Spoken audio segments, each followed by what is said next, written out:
The history books, they tell of their defeat in 45. They all came out of the woodwork on the day the Nazi died. They say the prisoner of Spandau was a symbol of defeat. Whilst Hess remained in prison, then the fascists they would beat. So the promise of an Aryan world would never materialize. So why did they all come out of the woodwork on the day the Nazi died? The world is riddled with maggots. The maggots are getting fat. They're making a tasty meal of all the bosses and bureaucrats. They're taking over the boardrooms and they're fat and full of pride. And they all came out of the woodwork on the day the Nazi died. So if you meet with these historians, I'll tell you what to say. Tell them that the Nazis never really went away. They're out there burning houses down and peddling racist lies. And we'll never rest again until every Nazi dies.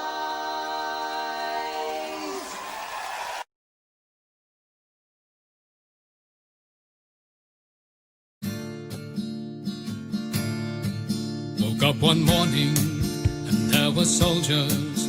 Oh, bella ciao, bella ciao, bella ciao, ciao, ciao. Woke up one morning and there were soldiers.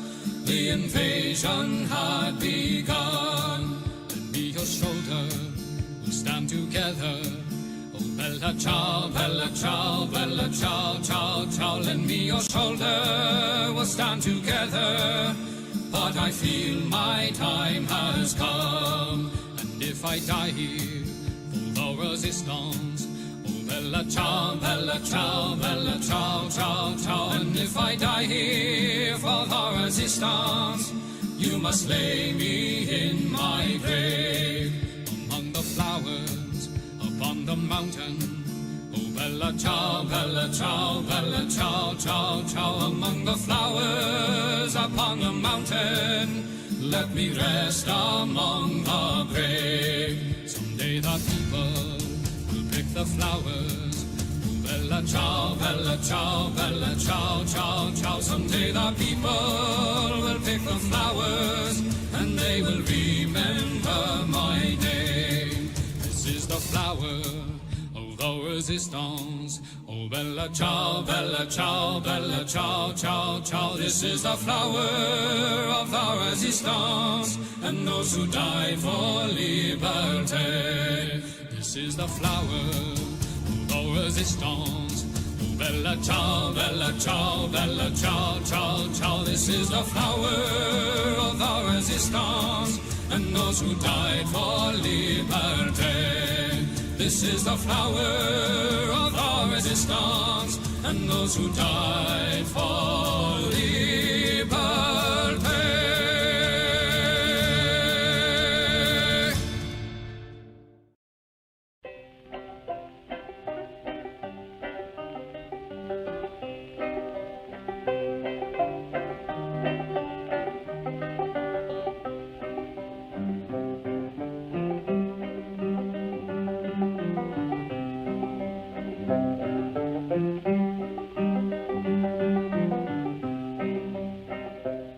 Come all of you good workers, good news to you I'll tell of how the good old Union has come in here to dwell.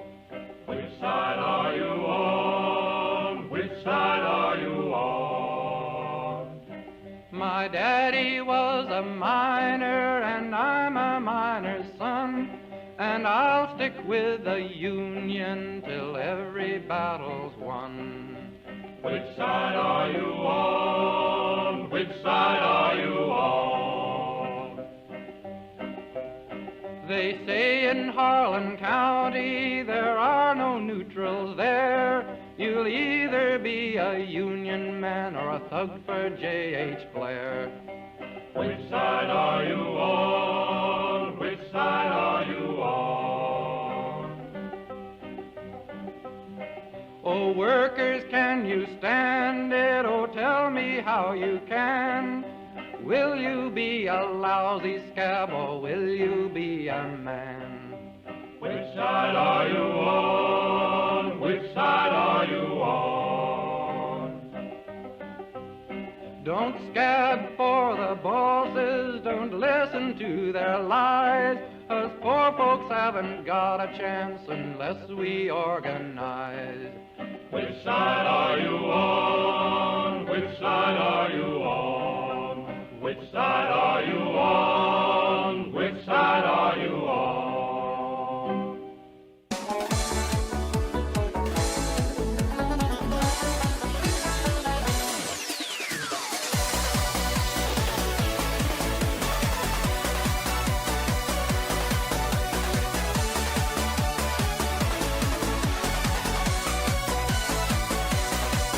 I was born in a Dublin street where the lion runs do beat, and the lovely English people walked all over us. And every single night when they tell would come home tight, he'd invite the neighbours out with his chorus.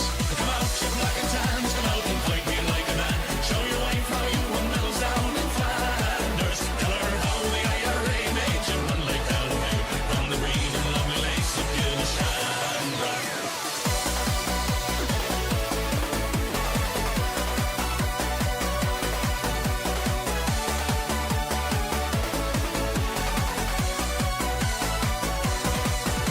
Come tell us how you slew them old Arabs 2 by 2. Like the Zulus, they had knives, bows and arrows. Of how bravely you faced one with your 16-pounder gun, and you frightened all the natives to the marrow. Come out, you black and tans, come out and fight me like a man. Show your wife how you won medals down in Flanders. Tell her how the IRA made you run like Galloway from the green and lovely lace of Gilshandra. Hello there, everybody. How the devil are we all? I'm very well. I thank you for asking. Apologies for the frankly ludicrous timing on this one, but such is life. I'm dealing with. Why are you gay? That's true. I don't know why it didn't appear on the screen, but that is true. That is a lovely interjection. Why are you gay? I don't know. Probably the gay agenda, I reckon. Just saying.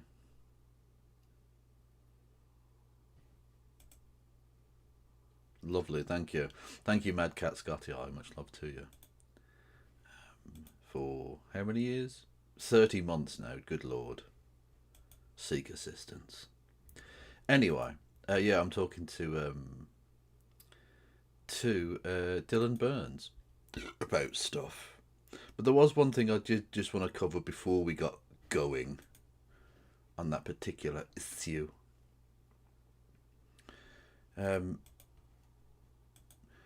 Which obviously is sort of picked up on in the title of this particular episode, shall we say. For God's sake. God almighty, right. So, it's a topic we've talked about on this channel variously. It's a topic we've talked... Hang on, we'll start again because I'm going to put this bit up on YouTube, so we'll start again, shall we? It's a topic we've talked about on this channel in various different ways. Sometimes serious, sometimes a little playful. Given the whole bit about it's illegal to say you support Palestine Action. And it is illegal, chat. It is absolutely illegal to do that.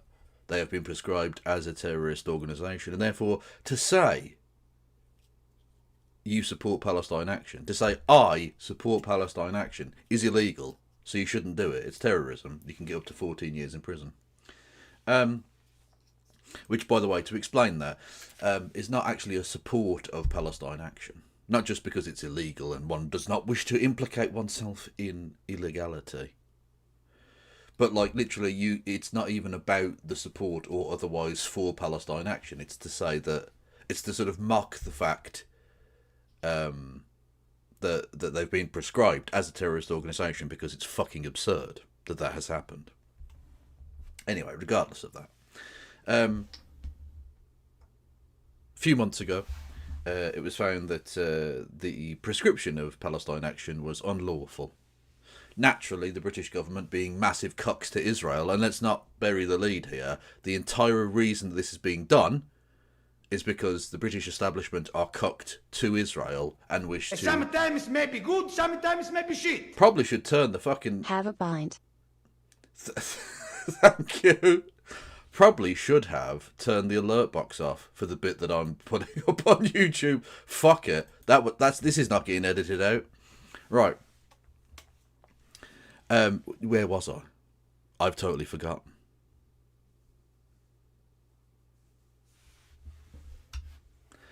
The British establishment are massive cooks for Israel. Is the basic point. They're criminalising their own population to support a genocidal ethno-state. That's what's happening, right?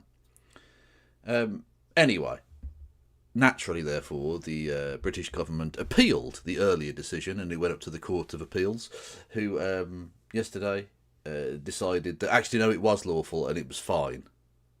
Literally, the stupid fucking judge who was the one giving the statement, giving the decision, literally said that the Palestine Action was nothing like previous civil disobedience organisations like the suffragettes.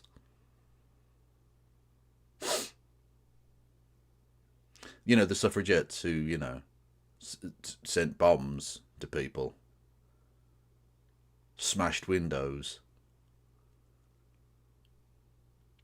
literally disrupted the ongoing proceedings of the House of Commons on several occasions, did things that would undoubtedly be described as terrorist under modern understanding of that sentence. But so ridiculous is people's understanding of history that even Court of Appeal judges, Lords Temporal, no less, don't understand these things. And it's been so whitewashed that the suffragettes were just nice, cool people who totally didn't do suicide by horse in order to disrupt the king's horse running at the Derby. No, none of that happened. No, it was just nicey-nicey, women's rights, yay. It was just total girl boss liberalism. Absolute bullshit, of course. Anyway. Shabana Mahmood, the current British Home Secretary, and fully paid up cock motherfucker, literally look at how she used to be, used to support Palestine, used to support the Palestinian people, sold out for a ministerial car. She was very happy about the decision yesterday. I do hope that ministerial car and being able to carry around the funny little leather red box is, I hope that's worth the eternity in hell that awaits you, Miss Mahmood. You absolute fucking piece of shit.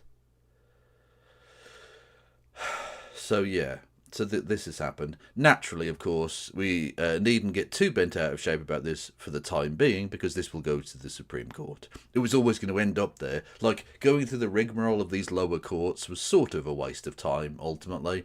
They might as well have just gone, should we just settle it at the Supreme Court? Because that's where it's always going to end up, and that is where it ultimately will end up. And then whatever decision they make will just be final, because that's how that works. It is the highest court in the land, etc., etc.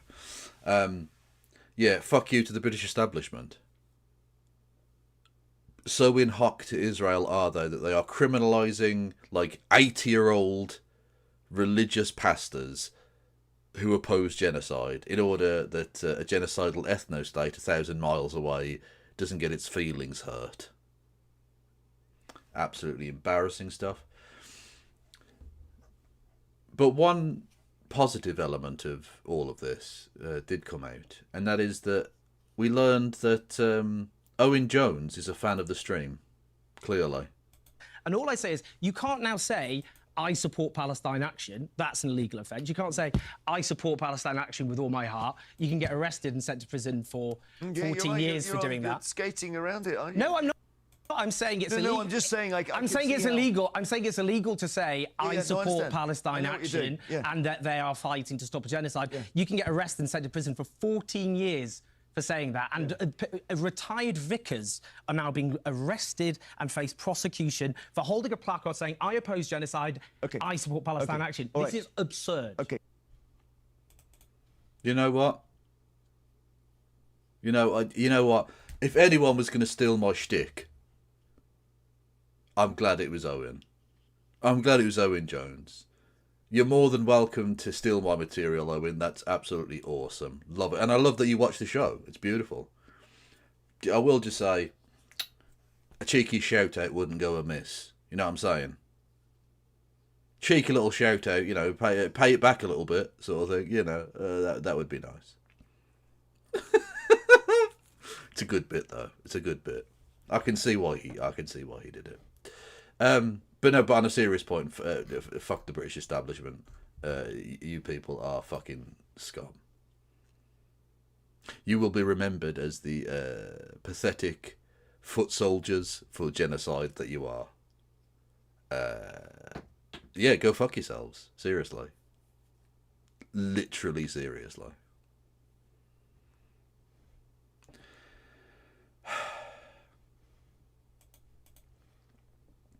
Shall we check in with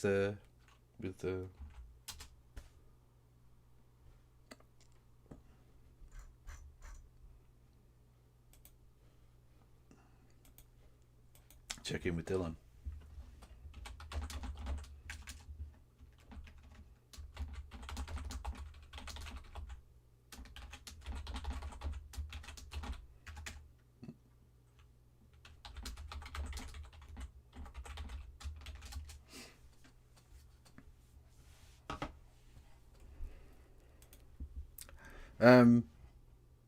I am going to be talking to someone, so I'll keep the alert box off for now, but noises did happen, didn't they?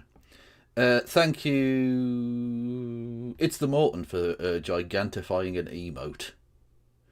And then thank you, It's the Morton, with 10 gifted community subs. Honestly, I'm going to have to give you the sloppiest toppy.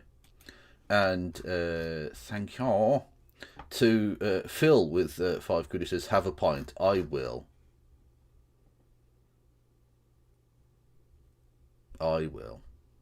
Kev, I assume Shabana will lose her seat at the next election. Oh, absolutely, yeah. She's Ladywood is absolutely going to go to.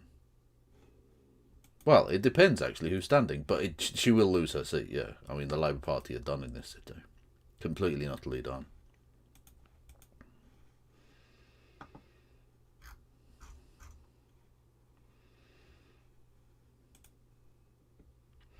Happy we are getting Zateo UK's now thing. Yeah, that's true actually. I'm too small for it, but I'd love to be able to write for Zateo UK. They wouldn't even have to pay me. I'd happily write for them for free. Because I think it's such a potentially great platform.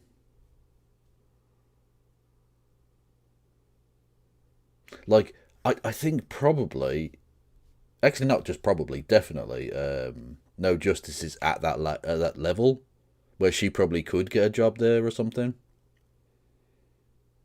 Because she's famous now, you understand.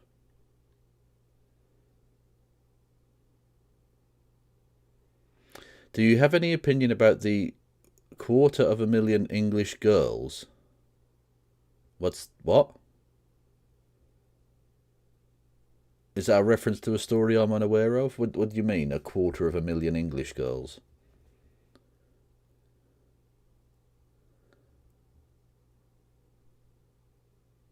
What am I missing there?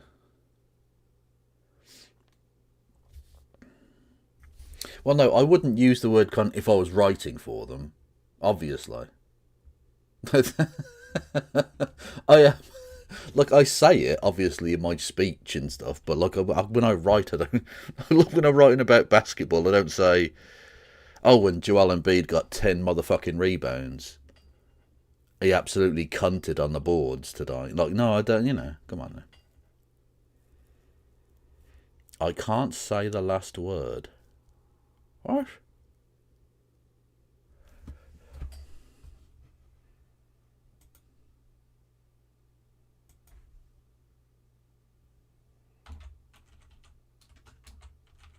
Do I have to Google what you're talking about? 250,000 English girls. Oh, grooming gangs. You're talking about grooming gangs, right? What's this? Debunked.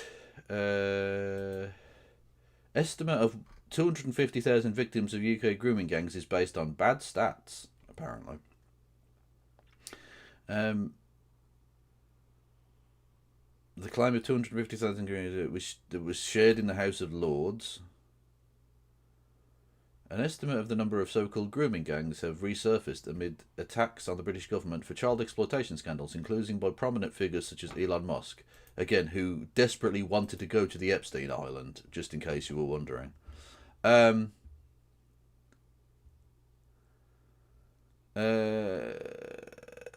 Cases in which groups of men, mostly of South Asian background, were convicted of sexual abuse of vulnerable girls. The number of known victims and local estimates of further victims is staggering. However, the true number of victims is unknown, and some figures being shared are based on misunderstandings of known figures. Fact-checked.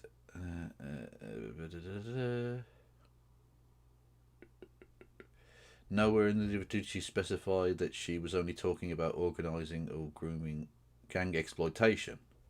Oh, okay. So the numbers of hundreds of thousands is not just those who were sexually abused. It's gang related.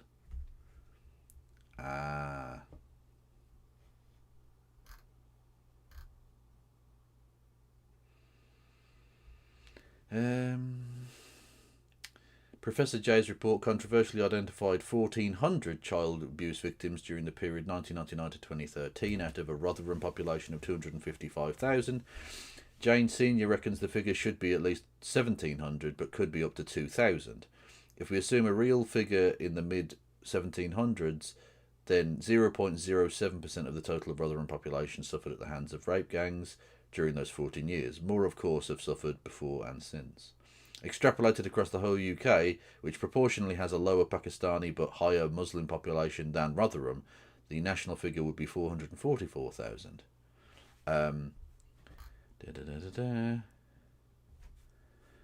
While the final figure doesn't have a clear connection to the statistics presented, it may still initially appear reasonable. However, there are many reasons to doubt the accuracy of this estimate. Both the interpretation of the data and the method of deriving the final figure are seriously flawed. Okay, well, there you go. I suppose that's my opinion then. Do you think the government sweeps rape under the rug? Generally speaking, absolutely, yes. But anyway, we're not talking about that now. We're talking about something else.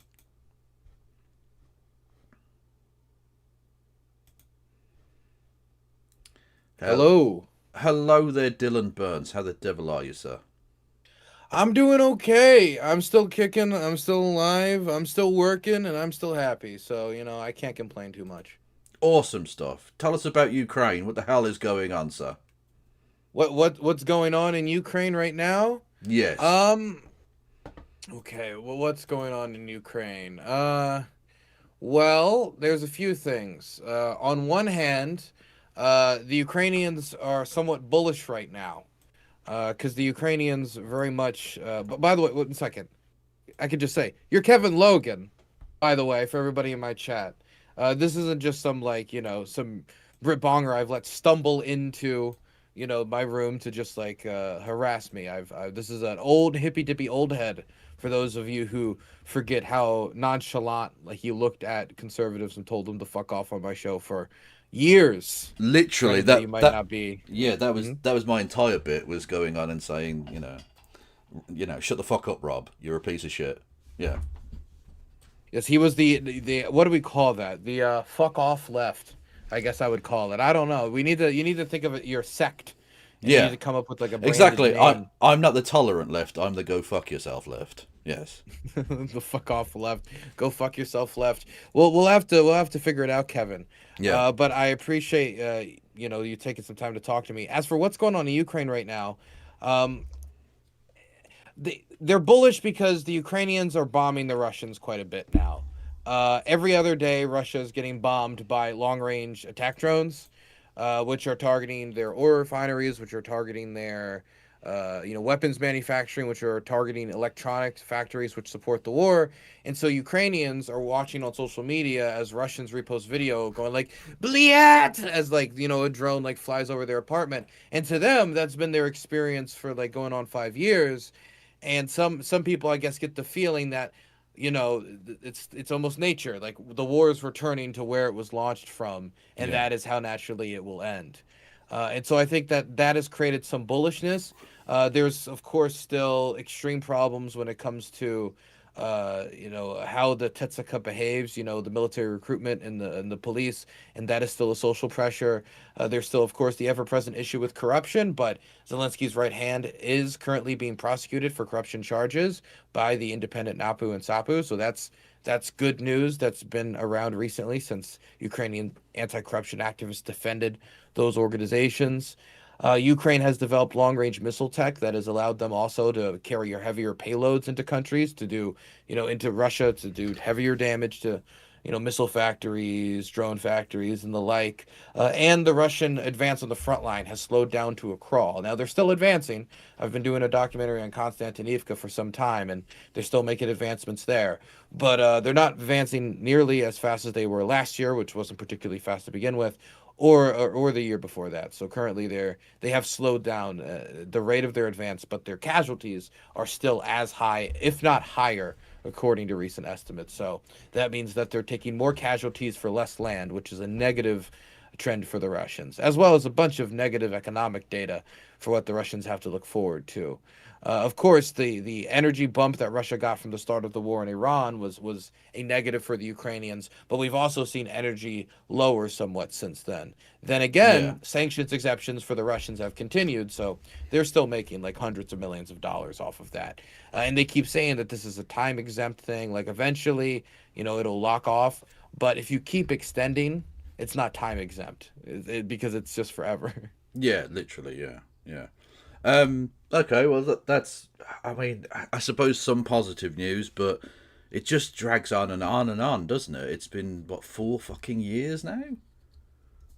It's been going on 5 years, but yeah, it's been 4 years, going on 5. It's now longer than World War One.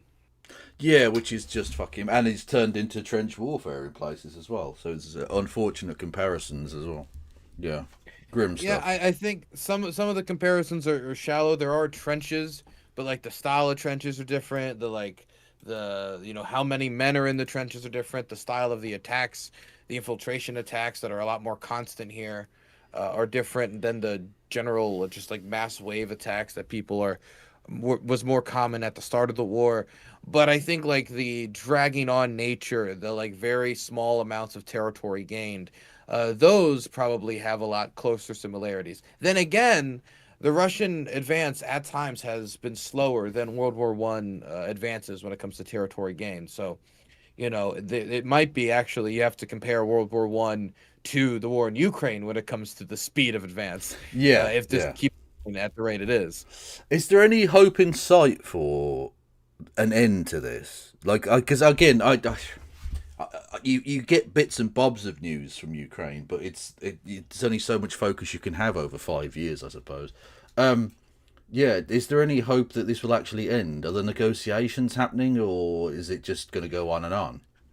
Well, I mean, there's been like the Trump negotiations that have been happening, but as far as I know, because of the war in Iran, they have essentially put that on hold. And I remember Marco Rubio, as of like 2-3 weeks ago, he was saying that basically negotiations are on hold. And so he went from 24 hours to please hold elevator music, right? So it's been quite a transition in the way that the administration has talked about it.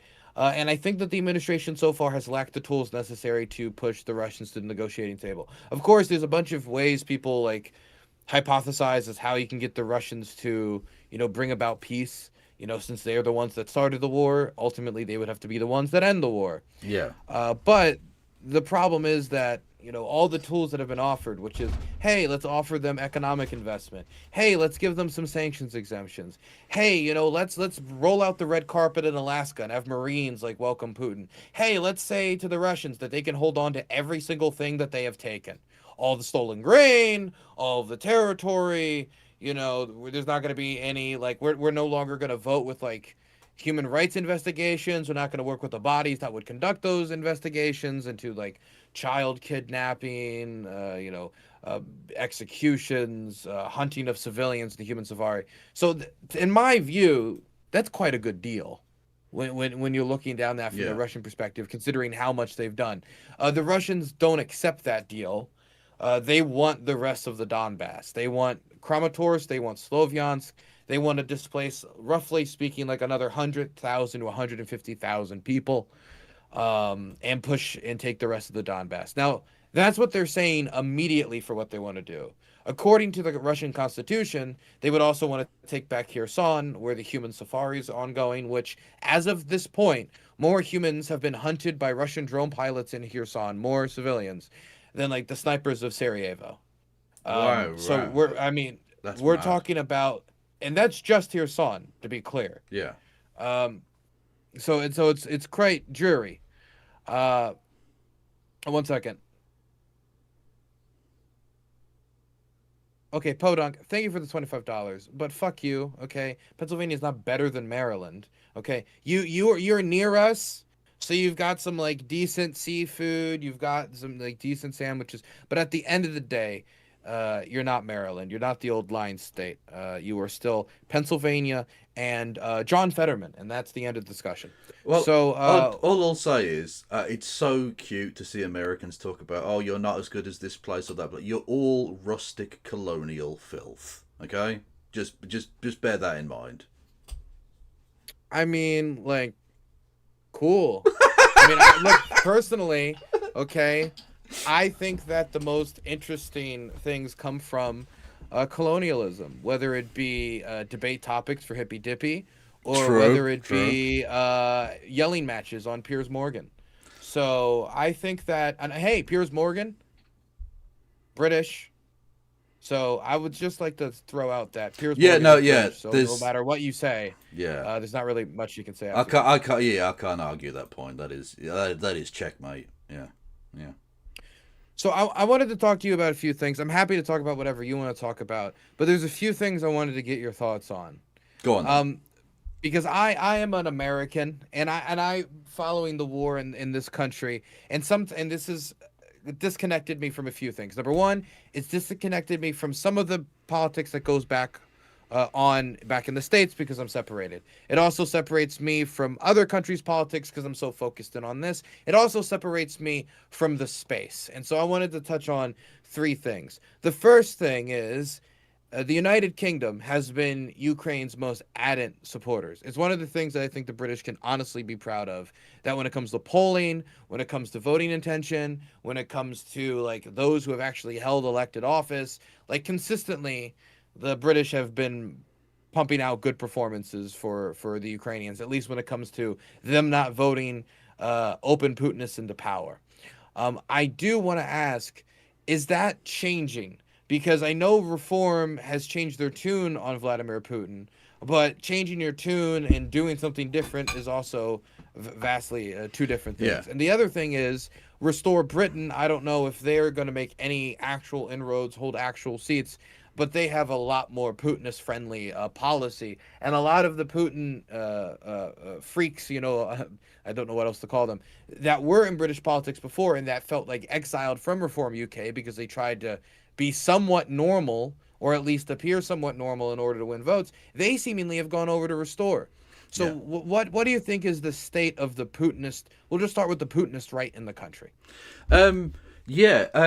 It is an interesting one because, as you say, when polled, the British people, and even people who vote for parties like Restore or Reform, generally speaking, are supportive of the Ukrainian cause, right? That's why there isn't a push like there is in, say, parts of the American body politic for, defunding Ukraine or for removing some of the support for Ukraine. That isn't really on the agenda here in the UK, but all of the political parties in Parliament really are pretty ironclad in that we should support Ukraine to the fullest possible extent, and that's fine. That's not a remotely controversial opinion. There is obviously, like you say, a growing potential difference because whilst at the moment they have, I think, 6 members of Parliament, the Reform Party under Nigel Farage have a problematic history.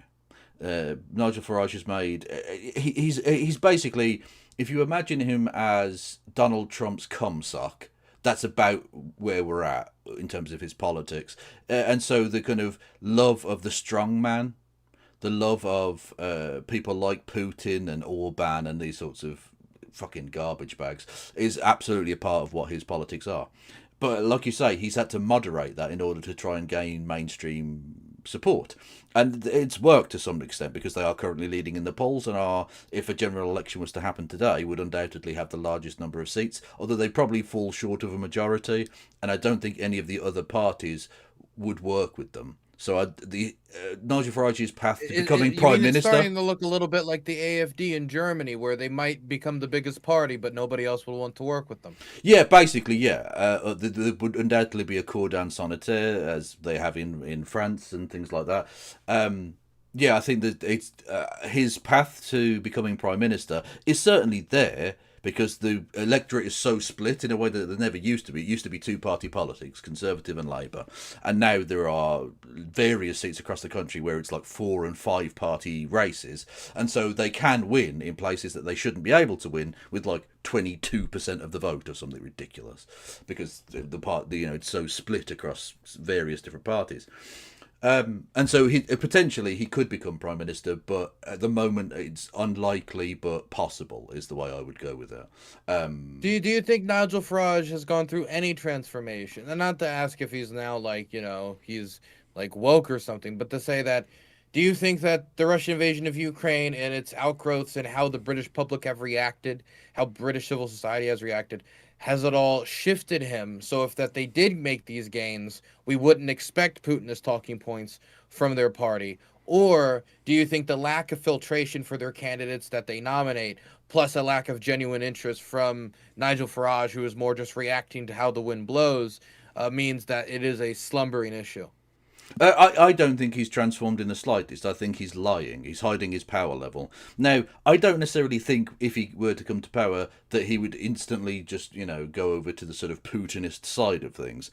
But there's definitely an element within his party that would be pushing him in that direction. Lest we forget, of course, the former leader of the Reform Party in Wales is literally now in prison for having taken money from the Kremlin. He was literally like a paid-up Russian asset. He was a Russian stooge. And this was a guy who was, absolutely at the core of their national sort of project. And people like the leader of the Restore Party, was also a former member of the. He was literally elected as a member of Nigel Farage's Reform Party. Reform and Restore are two different parties. They're very easy to mix up.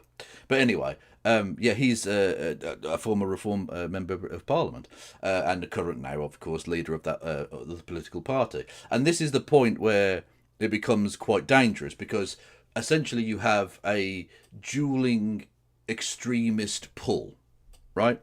In that the Reform Party is itself trying to drag itself away from its more extreme element in order to become more electable, but the Restore Party, which is essentially being backed and funded by Elon Musk. There's no doubt about that. I don't know exactly what kind of chicanery that's being pulled there, but millions of dollars is going into the pockets of Restore aligned groups. That is something I wanted to ask about, because Elon used to be I believe at the time it might have been UKIP. I don't know, but it might at that point it was, I don't know, but he was with Nigel Farage. He was with his party. Yeah. And then he turned against them, and then he went for Restore Britain. Why would Nigel Farage not be? As far as I know, it's because he wasn't right wing enough. He wasn't strong enough on the issue of immigration. Was strong enough on certain issue. What was it that pushed Elon to go to the furthest part of the right-wing political spectrum for a party that might actually get a seat or is in the batting range to get one? Essentially, it's not that Reform changed necessarily, although they have, like I say, moderated in certain areas. But it's because Elon Musk himself radicalized his own algorithm on X and his obsession with spending all of his time on that and getting all of his news from that has essentially pushed him further and further right. His own echo chamber is just right-wing nonsense now, and so you can tell that by the way in which he goes about saying absurd statistics like this grooming gangs thing in the UK, where he claims that 250,000 girls were raped by Pakistani grooming gangs. Absolute nonsense. That statistic is absolute bullshit. But he can just put it out there because he's a trillionaire. People listen, and so he's essentially radicalized himself to the point where Nigel Farage, who has the most draconian immigration policy that any major political figure has ever had in this country, outside of if you go back 200 years or something ridiculous, isn't far enough for him now, and so he's now gone to the Restore Party, which wouldn't have any electability or chance whatsoever if it weren't for Elon Musk's support, both in terms of pushing out that message, because the Restore leader is a crazy bastard on the extremes of British politics and has no real support in the country whatsoever. He's not a liked person, but has been given a massive platform beyond which he would never usually have had, and is now getting huge amounts of money to fund his campaign, which gives him viability. Now, he's not going to become Prime Minister, he's not going to become a major political leader, but what he can do is gain enough seats and enough support that it pushes Nigel Farage to have to take on a threat from his right wing. You know, when I look at what Elon talks about, he's not like talking about like, you know, I'm really worried about, you know, that the healthcare system works, or, you know, I'm going to make sure that the buses in Great Britain run on time. It's always immigration. It's always the topic of immigration and backlash over the amount of immigrants in the United Kingdom. And recently I saw he was bringing a lot of attention to the stabbing incident of Henry Novak. Yes. You know, where the guy got murdered, stabbed by a Sikh man. The police responded, we'll say, like, very negatively by kind of dragging the guy to the side as he just kind of bled out. Yeah. Didn't really attempt to do anything to really treat his wounds. And it's created a massive immigrant backlash directed at immigrant communities. And I've seen that has been a focus of his attention too. But what's interesting to me is, like, in these cases, when they break them down, would the policies that they're even recommending fix these cases, number one? And number two, would the cases that wouldn't be, what's the policy then? Is the policy just to deport everyone? Is the policy to deport everybody within the last 5 years? Is the policy that we just shut off the tap now? And I think really when I listen to Elon, the answer just seems to be whatever is the furthest option. Yeah. Whatever is the furthest available opportunity. Well, it's I don't know what vibe you have gotten from it.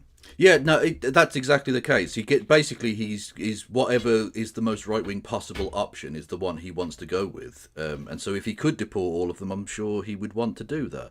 Ironically, given that he is both an immigrant to the country he currently lives in, and very possibly an illegal immigrant. Look at the interview he gave about him and his brother's, let's say, problematic entry visa issues for that particular talking point. And of course, even though he has been right-wing as fuck about this issue completely, when he was in government, of course, with the Doge and all the rest of it, he was pushing for more acceptance of H1V 5 visas, or whatever the fuck they were called. Basically, he wants lots of cheap immigrant tech labour to run his businesses. So he's absolutely in favour of certain kinds of immigration that financially benefit him. Understandably, I suppose. But even so, he's a massive fucking hypocrite. But yeah, the policy in terms of immigration, as you pointed out, the murder of Henry Novak is an interesting case. Not just because, of course, it shows that the police aren't very fucking good. Have to get an ACAB talking point in there. But the right wing are so obsessed with pointing out issues that don't really exist. Like the idea that there is somehow a police bias in favour of brown people over white people when the exact opposite is true is a fascinating one. And of course, because of the pushing of this rhetoric by people like Nigel Farage, who literally called for cold white rage, was the exact phrasing he used in the wake of this, and Elon Musk pushing nonsense literally led to race riots. And indeed, what I would describe as a pogrom in Belfast, in Northern Ireland. Where literally, I saw some of the footage of it where homes were burnt, vehicles were burnt, families had to be evacuated from armored vehicles, and also the online reaction to those families having to be evacuated, to those families being terrorized, seemed to be encouraging of the violence. The vast majority of the that's not to say the vast majority of people in Great Britain believe that, but that's to say that those who were inspired enough to leave comments, inspired enough to like, did enjoy that. And I do also wonder how much other state actors would be interested in fanning these types of flames, because this type of internal strife is exactly what was the business of the Internet Research Agency, which was Russia's premier operation to try to create societal discontent in the United States along the lines of race. Yeah, absolutely. There's no doubt that the kind of Russian psyop operation, which is why, of course, Russia Today, the quote-unquote news agency, was banned in the UK. Which, by the way, on that same basis, I would actually ban X as a foreign operating propaganda outlet at this point, which has literally caused demonstrable violence in the UK. I think it should be banned as well. But either way, yeah, there's no doubt that the Russian psychological operation of trying to destabilize countries is exactly the kind of thing they wanted. They wanted Brexit, they wanted Donald Trump, they wanted discontent. They want these other countries to be split on any grounds they absolutely can possibly do. And this is exactly the kind of thing that the Russian... We know that's why they had people like the former Wales reform leader on their payroll. We know that's why they funded political parties and political pressure groups in the UK. I wouldn't be surprised if people like Tommy Robinson, who literally, by the way, just got back from Moscow, where he met Elon Musk's dad. They talked to one another in Moscow. I did see that. And he was arrested and... I say arrested, he was briefly detained at the airport and questioned about his activities there, because, of course, some of this might actually fall under terrorist legislation. But we'll wait and see.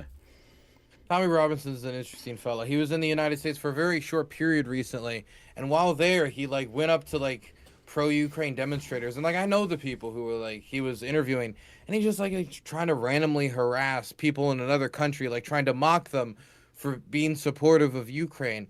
And he's again in a country that is actively abandoning the Ukrainians. It's people like him specifically that would benefit the most from Restore Britain growing, because it would allow a politically viable Putinist right-wing party, when right now, Nigel Farage is too spooked by it to allow anything like that around him. Yeah, exactly. Yeah, that's the thing. Because it's so uncontroversial amongst the British population, the support of Ukraine, that Nigel Farage can't really push that, even though I'm sure in his heart of hearts that's the thing he believes. He is a Putinist. He is a strongman, authoritarian, fucking colonialist piece of garbage. But Restore are just, balls to the wall crazy with it. And like you say, this does lead to that possibility for people like Tommy Robinson. Also, an interesting one that he was allowed into the United States, given that the first time he was arrested and imprisoned was because he illegally entered the United States using somebody else's passport. So he's literally illegally entered the United States previously, and yet they've allowed him back in. Whereas Haitian football fans, that's too much. We can't allow those people in, obviously. For football, read soccer. We need to do something about these repeat offenders. Well, literally, if you've got previous for illegally entering a country, you would think they would, be wary of allowing you in. Whereas, like I say, soccer fans from certain countries can't get in there no matter what. Ridiculous stuff. Let me read a comment. Somebody donated $5 from Black-Pilled Kiwi. Brexit backfired on this crowd. Immigration from further afield from Europe replaced the EU poll. Thoughts? Yeah, literally, that is exactly the case. And I warned racists. Let's be honest, not everyone who voted Brexit is racist, but I did warn people who were racist at the time. I disavow, Kevin. I disavow. Fair enough. See, he's even doing the hippy-dippy neutral thing, but he doesn't need to. Outrageous. My blood, man. I warned them at the time that what would happen is that the white migration that happens from Europe, so literally the thing that was complained about for ages was called the quote-unquote Polish plumber, which is the idea of a kind of white Eastern European person coming in and taking jobs. It's so weird in retrospect, because then I see now Britbonger accounts being based Poland, incredible Poland, the most based Poland, and I'm just like, what?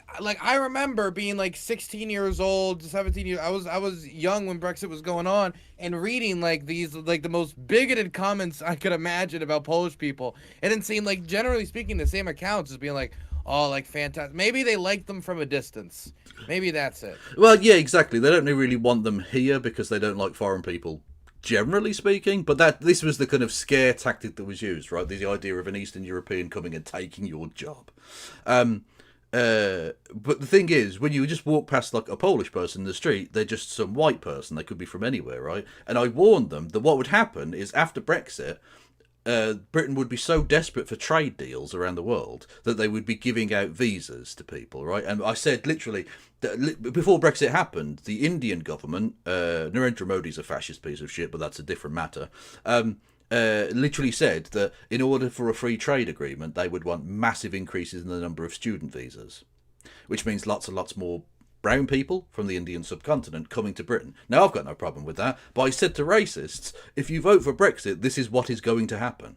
The British government is going to be so desperate for these trade deals that they're going to be giving out fucking visas to everyone, right? You're going to have less white migration from Europe and more brown migration from other places in the world. They're not going to stop migration. That's not going to happen. We are a country that demographically needs younger people coming into the country because white people, or people more broadly in Britain, aren't fucking. Or they are fucking, but they're not giving birth, right? There are no new babies being fucking born here. And so we have an ageing population, a massively spiralling pensions bill, and a smaller and smaller working age tax base to pay for that. So they're going to have to bring people in from somewhere. If you vote for Brexit, they're not going to be coming from white places, they're going to be coming from brown places. You don't want that, obviously. Maybe think twice before cutting off your own nose to spite your face, type thing. And they didn't listen, and that's exactly what's happened now. So you've got a massive increase in the number of student visas from places like India. We did a free trade agreement with Australia and New Zealand, Australia, where we just basically allowed them to flood our market with lamb, for no real advantage whatsoever, because the British government just needed a positive news story about this. And the real problem is, of course, that, as you say, it's backfired on them, but the person that's going to benefit most from that backfiring is the guy that caused it in the first place, Mr. fucking Brexit himself. Because the British establishment are so poor, and this is ultimately where the rise of the far right comes from, is that... Can I just say, as a foreigner, it's very weird to see all the people who were like huge champions of Brexit, then Brexit just like crashes and burns. The vast majority of of the people in Great Britain polled now think it was a mistake. Like by, I don't know what polling data you've seen, but it seemed like a ratio to 2/3. Yeah, 2/3 of the British public seem to agree, and now the British public have turned in their time of ire against the current administration, against Starmer. Is the person who convinced them to get into the current situation as it stands. Yes, the British people are what I like to call stupid as fuck. Because that's exactly what they are. They were tricked. Well, they were tricked. I'll excuse it because there's not much room I can speak from here. Well, they were tricked by a con man. They were tricked by the monorail guy from The Simpsons into voting for the monorail. And then the monorail crashed and killed loads of people. And they've gone to the monorail guy, can you come in and fix the entire country for us, please? That's literally what the situation we find ourselves in. It's absolutely ridiculous. And ultimately, this is where the far right rise, is that the traditional parties of Europe, they kind of usually you have like a soft right conservative party of some variety and a soft left social democratic or socialist party.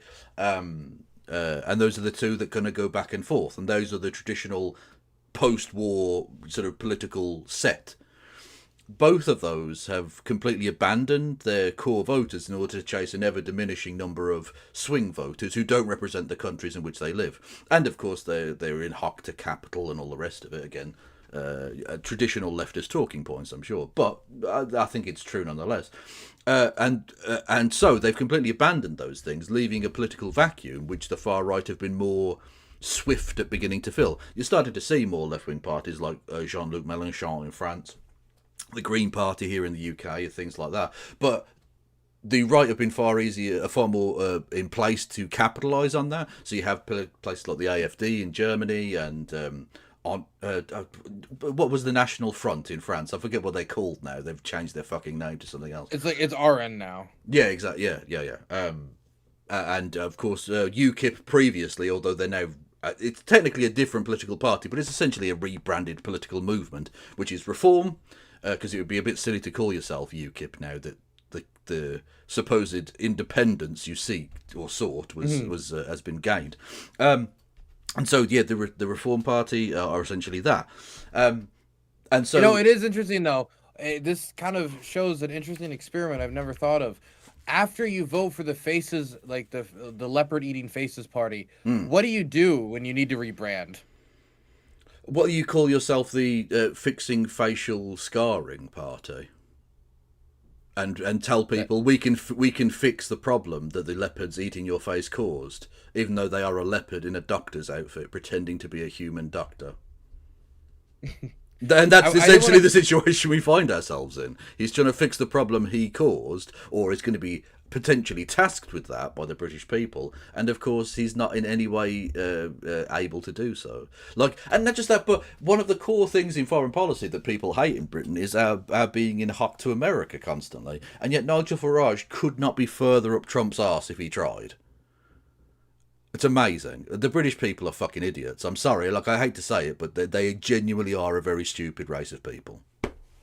I do want to talk about, you talked about Mélenchon, you talked about the Green Party. I do want to talk about that in a second. But since you mentioned it, why is Keir Starmer so not liked? I mean, obviously I'm an outsider, so I can't know everything. But I know that a lot of British people think he is too kind to Trump, that he was too, reconciliatory towards the wars of the Middle East and, the trade wars that he's engaging with the United Kingdom and all of Europe. So it's not like just isolated with them.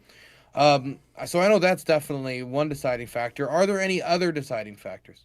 It's everything about him is dislikable, frankly. He is a fantastically corrupt person. And I say fantastic because literally every single aspect of him is exactly that.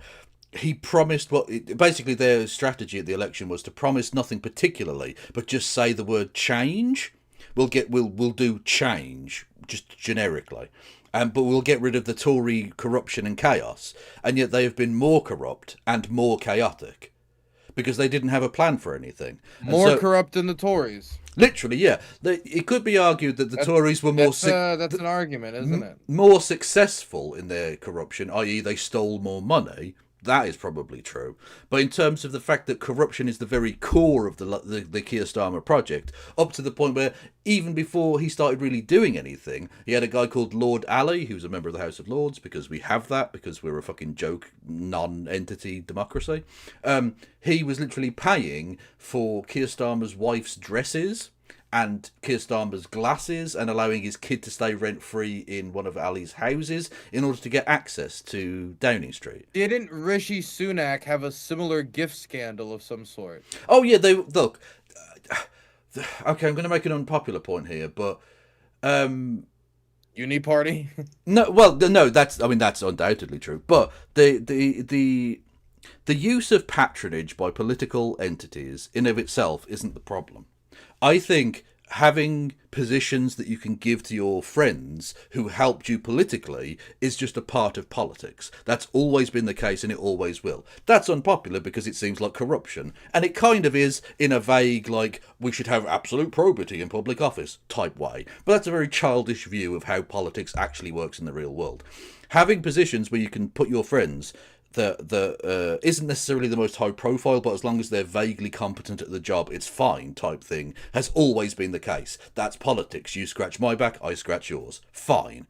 But what Keir Starmer has done is not that. We saw that most glaringly and obviously with the appointment of Peter Mandelson, a man who was best friends with Jeffrey Epstein, up to the point where he was literally staying in Jeffrey Epstein's New York apartment whilst Jeffrey Epstein was in jail for trafficking and raping a child.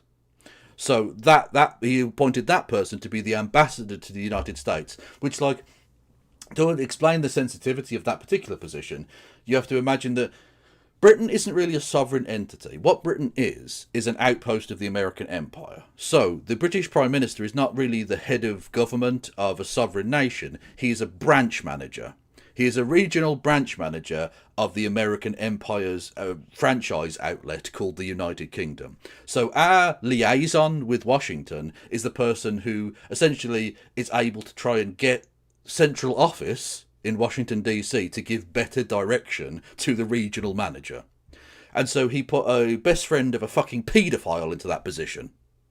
Lied about it, and then lied about lying about it, and it's blown up in his fucking face. And everyone hates him. I will say that obviously, I think that being friends with child rapists is bad. I'm gonna take that brave stance. Brave and noble. You can donate at dylanburns.tv/donate if you want to like reward me for my strong moral virtues. But I will say, appointing an Epstein diddler as somebody to manage the relationship with the Trump administration, I don't know. Well, that might have been like 70 chess. Well, this is the thing, right? The thing, the kind of unspoken part of that story from the Westminster bubble is that I don't think he was put into that position despite those connections. I think he was put into that position because of those connections. You really think that? I genuinely do. I think this is exactly the thing. Obviously, he owed Peter Mandelson a certain political debt because Peter Mandelson was involved in getting rid of Jeremy Corbyn, and indeed for vetting the potential parliamentary candidates at the general election and stuff. Like, he's been involved in the Keir Starmer political project, having previously been that kind of dark force behind the Blair government back in the day as well. So he owed him some position, and if he'd made him the ambassador to Tanzania, no one would have really fucking cared. Because no offense to Tanzania, but like I can't name you who the actual ambassador is to that country because obviously, so he was understandable that he owed him something in that particular regard. But I think specifically they knew that Trump, being obviously a best friend of Epstein as well, moved in the same circles, had the same kind of mentality of deal making and obsession with money and power and all the rest of it that we know Trump has, and of course someone who could bond over their shared experiences of being in those circles. And so I think it was because he was friends of Jeffrey Epstein that he was sent to Washington. They thought they were too clever for their own good, in thinking, well, this won't blow up in the media ever, this is absolutely fine. And of course, even beyond that, it was then discovered that the reason he failed his security vetting wasn't because of his connections to Jeffrey Epstein and the potential compromat that other countries would have on him, which you would think would be the reason, but it's because he had connections in business to an organisation that was very, very closely linked to the Chinese government. And of course, he was on the board of a company in Russia that had very, very close links to the Kremlin after the invasion of eastern Ukraine. And they made him an ambassador to the United States. These are all moral. These people could question the morality of all these decisions. But again, when trying to communicate with the Trump administration, I mean, like, there might be something to it. There might be something to it, not in the morality of it, but in like the function of what they were trying to do. Yeah, I understand it. If I'm sending an ambassador to Al Capone, I'm not gonna send I don't know, like Mary Poppins. I'm gonna send I'm gonna be like, you know what? I am gonna send my union contact that's mobbed up. Well, true, but the thing is, we already had an ambassador who was working perfectly fine with the Trump administration that Trump had openly spoken warmly of. So we didn't even need to make the change. It wasn't like the position was open and they had to fill it with somebody, or that the ambassadorship was going badly. They decided to completely overhaul the entire system and just go, now we're placing our friend in this really cushy position in Washington. And it blew up in their face. And the thing is, they lied about it constantly as well. And this is the point with Keir Starmer. When they do now these word cloud polling, so they will ask people, what words do you associate with a political leader? And then the larger they appear on the screen statistically means that more people said it. The biggest word in the word cloud for Keir Starmer is always liar. It's like the biggest one, because he lies about fucking everything. So not only did he lie about the appointment of Peter Mandelson and why it was happening. He then lied about being told about the vetting.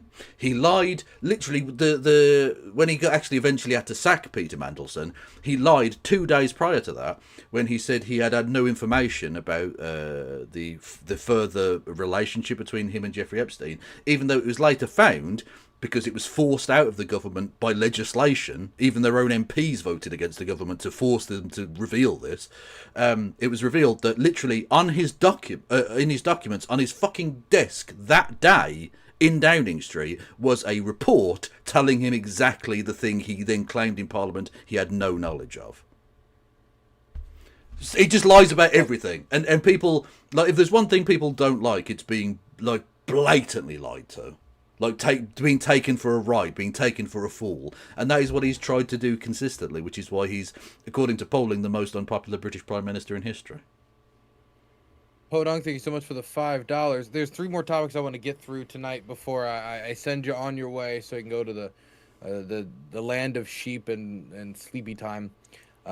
Andy Burnham, do you think that he is somebody who could actually correct course for the Labour Party? Because there's a lot of, at least from the outside, people think if something's going wrong in the party, change the head of the ship. It's not always that simple. Do you think replacing Keir Starmer with Andy Burnham, which, for those of you who don't know, would be one of the most likely candidates for this, if he holds his seat, because he's currently in a race right now for his seat, where a Reform candidate might actually knock him out of it.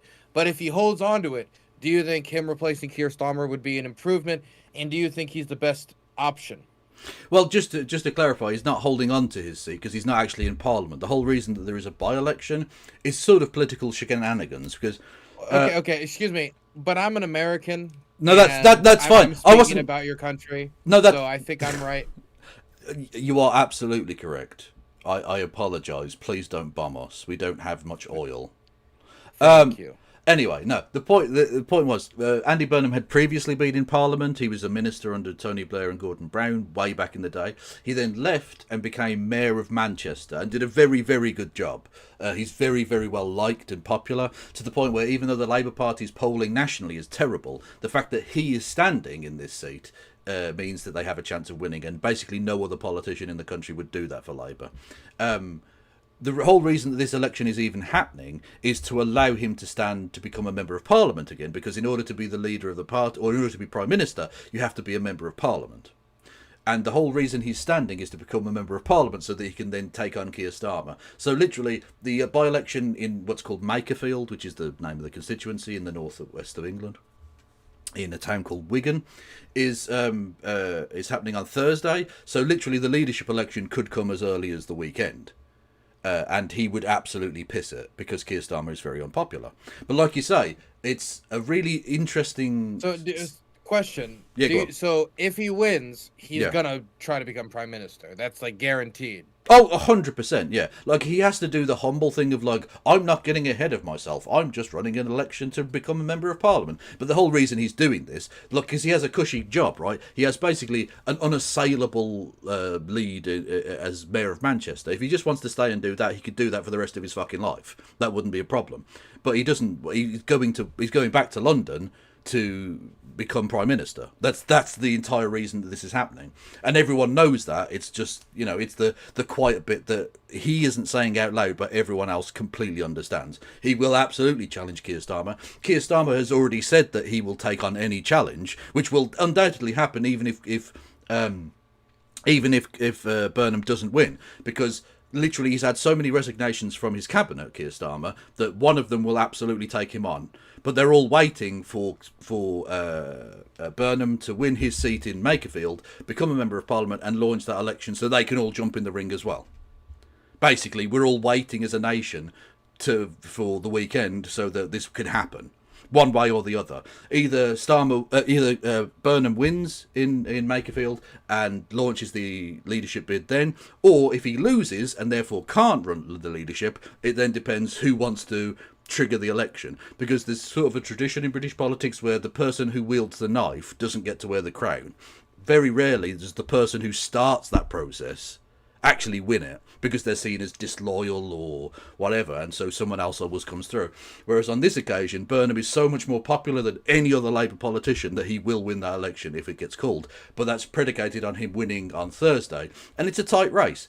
The Reform Party have learned from their mistakes in the previous by-election, where instead of having a local person who had roots in the community, they chose a guy called Matt Goodwin, who's a media darling, like a really posh kind of guy who has connections and is sort of well known, but had absolutely no connection to the community whatsoever. He was an outsider, a carpetbagger, if you will, and the people told him to go fuck himself, and the Green Party won it very easily. Whereas on this occasion, they've got a local guy who has roots in the community. He's a plumber. He's just like an ordinary fucking guy. Except, of course, he's a bit racist because he's the Reform Party candidate, obviously. And, of course, bizarrely, and get ready for this particular bit, part of this election has been taken up with previous social media posts from this guy who said openly in public that he wanted to lick the anus of a former British TV host called Carol Vorderman. That was a thing that he said openly in public. And people have questioned as to whether he might be a little bit weird. You know, we do need some honesty from our political class. Well, it's perfectly fine maybe not that much honesty, but we do need it. Yeah, look, it's perfectly fine to want to do that. That's absolutely fine, right? But when you opine on the internet about wanting to do that in a way that politically harasses and the whole reason that this happened was because Carol Vorderman is a well-known British TV host that Americans will never have heard of, and that's Kevin, fine. How can you say that when we tell our children to chase their dreams? Exactly. You know, he had a tongue and a dream. God bless him. But yeah, no, she was a very prominent anti-Brexit campaigner, right? She's a well-known sort of political person, I suppose. And so the right wing was sort of attacking her, and this guy said this thing, and so he's revealed himself to be quite sexist. He's also made really weird comments about abortion. Like in America, abortion is a thing that gets talked about a lot by the right wing because they don't like it, whereas in Britain, even the right wing here don't mention abortion. Like, it's not an issue. Whereas he's made some really weird statements. But either way, regardless of all of that, it's a tight race between him and Andy Burnham. Burnham looks like he probably will win, but it's really not a done thing at all. It's not a conclusive thing at this stage. But yeah, in terms of... if he win that Labour... Last question on this. Do you think if he does win, that Labour will be in a better position with him as a possible man at the helm? Undoubtedly. I mean, to be honest with you, if they had the Ebola virus take over from Keir Starmer, he would probably have better ratings. But Burnham is undoubtedly a much more popular candidate than Keir Starmer. So just on that basis alone, they'll be in a better position. I have had my very, very significant doubts with Burnham's campaign because he has his main opponent is on the right. He has had to run a more right-wing campaign than I think he would initially have wanted to do, and I think he intends to govern more to the left of where he's positioned himself during this election. But either way, he has been sort of continuity, which is to ignore the point, because Keir Starmer isn't just unpopular because he's Keir Starmer. He's unpopular because he hasn't produced policies that the Labour voting public want, and he's sort of positioned himself as a kind of continuity, almost Starmerite, but just not Starmer, which, if he governs in that way, will ultimately lead to the same unpopularity. So it sort of depends whether he's hiding his power level or telling the truth. But I ultimately don't think he will be able to... look, he'll be able to drag it back a bit, I think, to the point where the Labour Party, instead of being wiped out literally as a historical force... If Keir Starmer fights the next general election for the Labour Party, they're dead. Like, literally, the seats they were losing in my own city of Birmingham, they have controlled the city council here for the better part of the last century, and they got virtually wiped out here. If they lose in places like Birmingham and in Manchester and Wigan and places like really high-stakes politics now, you know, Conservatives suffer a generational loss only to be followed by the Labour Party, which won that generational victory. possibly no longer existing in the way that you're phrasing it. Yeah, basically, yeah. And this is the reason that I sort of draw the conclusion between them and the major political parties in France and lesser in Germany, I suppose. But like, if you look at the old traditional conservative and socialist parties in France, they're nowhere now. They're basically obliterated, and that essentially we're following that same pattern here in the UK. That those parties have abandoned their voting bases and so have left a massive political vacuum to be filled by somebody, either the Front National or the UKIP or Brexit party or Reform or whoever, Restore even maybe, who knows. So yeah, that's essentially where you end up. Whereas I think under Burnham, I think they would avoid that fate. I think they would be an ongoing, operating political concern going forward in a way that they wouldn't be under Starmer, but I don't think they have any chance of winning the next general election regardless. I wanted to talk to you about two more things. Yes. Number one, Mélenchon and the Green Party. One thing that Mélenchon is very bad on is Ukraine and Russia. He just has a really bad record on what France should be doing with its relationship with the Russians. As for the Green Party, it depends on the MP. Some MPs are very good on Ukraine. I have gotten real concern from British journalists here in Kiev about Zach Polanski, about exactly what his position is on the war. There's a few things, and I literally DM them that said, hey, what's the things that worry you, right? Now, the first thing, this is unrelated, but this is something that actually wins me over, but it did not win them over. Polanski stands by breast enlargement hypnosis claim. Yeah. Now, can you help explain to me what exactly Polanski's breast enlargement hypnosis even is?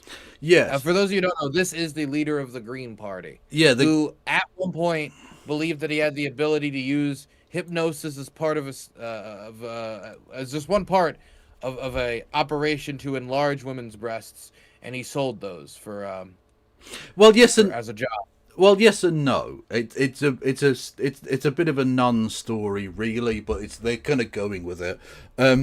Before he became a politician, he was a hypnotherapist, and he was involved in what was essentially a kind of media sting operation. It was a writer for the Sun newspaper, which is a joke Murdoch press thing. The whole point of this breast enlargement thing was not to actually physically grow the size of a person's breasts. It was essentially to get a person to imagine that their breasts were larger and therefore have less of a psychological concern about the size of their breasts because it was a thing that was affecting their mental health. Now, he did make claims about physical enlargement, which obviously were wrong and shouldn't have said. So he did think... So he did say at one point that his hypnosis can actually make a woman's breasts actually bigger, not just bigger in their head. Yeah, he did say it once, and it was reported in the media. Again, it wasn't really a story until he became a political leader. But he's since retracted that and apologised, right? Which, okay, fair enough, fine, whatever. So he won't make my tits bigger? No, unfortunately not, although it has become a meme now. If anyone wants to, make vote for Hypnoboob t-shirts, I would happily purchase one. It's essentially just a political meme, though, and gives you some indication of, in the same way that the people who attack Mamdani always have to bring up some weird bullshit. Like, if the worst dirt you have on a guy is he once made a silly claim about growing tits, rather than lying in order to support genocide or being a warmonger. Yeah, okay, I'll take the Hypnoboob guy. Thanks, actually. Yeah, that's fine. The attack doesn't really hold weight when we exist in the land of Keir Starmer, whose lies about everything are way worse and way more consequential. No one cares about Hypnoboob. For a moment, I thought, because this is the positive thing that I wanted to talk about. This is the good thing in my mind, because this is awesome. I want more elected officials that have wacky beliefs like this, because this hurts nobody. It's silly, but it also hurts nobody. Yeah, exactly. So I was gonna get disappointed because the way you were talking was almost like, oh no, he didn't believe that hypnosis could enlarge the boobs, and then you brought me back in at the end, and you and you got. Well, he doesn't really believe that, and he never did believe that. He just said it. He just said it. Yeah, he basically fucking lied. Let's be honest. That's what happened. He lied. So it was a breast enlargement scam. Well, not really, because he never made any money from it, and he never sold that as a thing. He just not said profitable. it. He just said to one journalist once that was a thing, and that was it. Wait, he was doing this for free? No. Right, he was never at any point selling the idea that he could actually make people's tits bigger. As a hypnotherapist, it was about trying to get people to not have a problem with the size of their tits. Right, because that can be psychologically difficult for women who have smaller breasts, or have breasts that are too large. Actually, can be a thing as well. But the point was to try and help them to like get over that thing. And he said a stupid thing once to a journalist, which and then but subsequently retracted and apologized for it. So like, who cares? Like, it genuinely doesn't matter. It's such a non-story. Yeah. For a second, I thought you was doing it for. You were just like, okay. I'm the hypnosis guy. Take off your shirt. This is for free. This is charity. No. When I say he never made money out of it. He never sold it. At no point did he ever go to a client and say, "I can actually make your." I can make your. No, never happened. Right? He said it to a journalist once, and it was a stupid thing to have said, especially to a journalist who writes in a paper, because they might print that, you dopey bastard. But other than that, it's basically a non-story. And again, it doesn't matter, because this story blew up again during not the current by-election, but there was a previous by-election in Manchester, in order to try and smear the Green Party. And it didn't work, because the Green Party won that election way more comfortably than even the polling suggested they were going to. So this attack line, this is what they've essentially dropped, this attack line, is it doesn't work. The people who are prepared to vote Green don't give a fuck about some dumb story from 10 years ago, whatever it was. Like, no one cares. It's such a non-story, no one changed their vote on that basis. They're going to have to dig up some actual dirt on the guy if you want to try and smear him, because this isn't working, So let's talk about some things that are actually policy related or statements that he said. Like the things that actually make me feel a little like exactly where is this guy going to come from if he gets in there. So there's three main things. Number one, he has this stance about reforming NATO. I don't know if you've ever heard him talk about that. Have you heard that before? Yes, absolutely. Yeah, he said that he wants to reform NATO. He remains committed Would to you be okay with me sharing screen so people could you can watch it if you want to, but I just want to play it for people so people can see it. Yeah, go for it. Yeah, sure.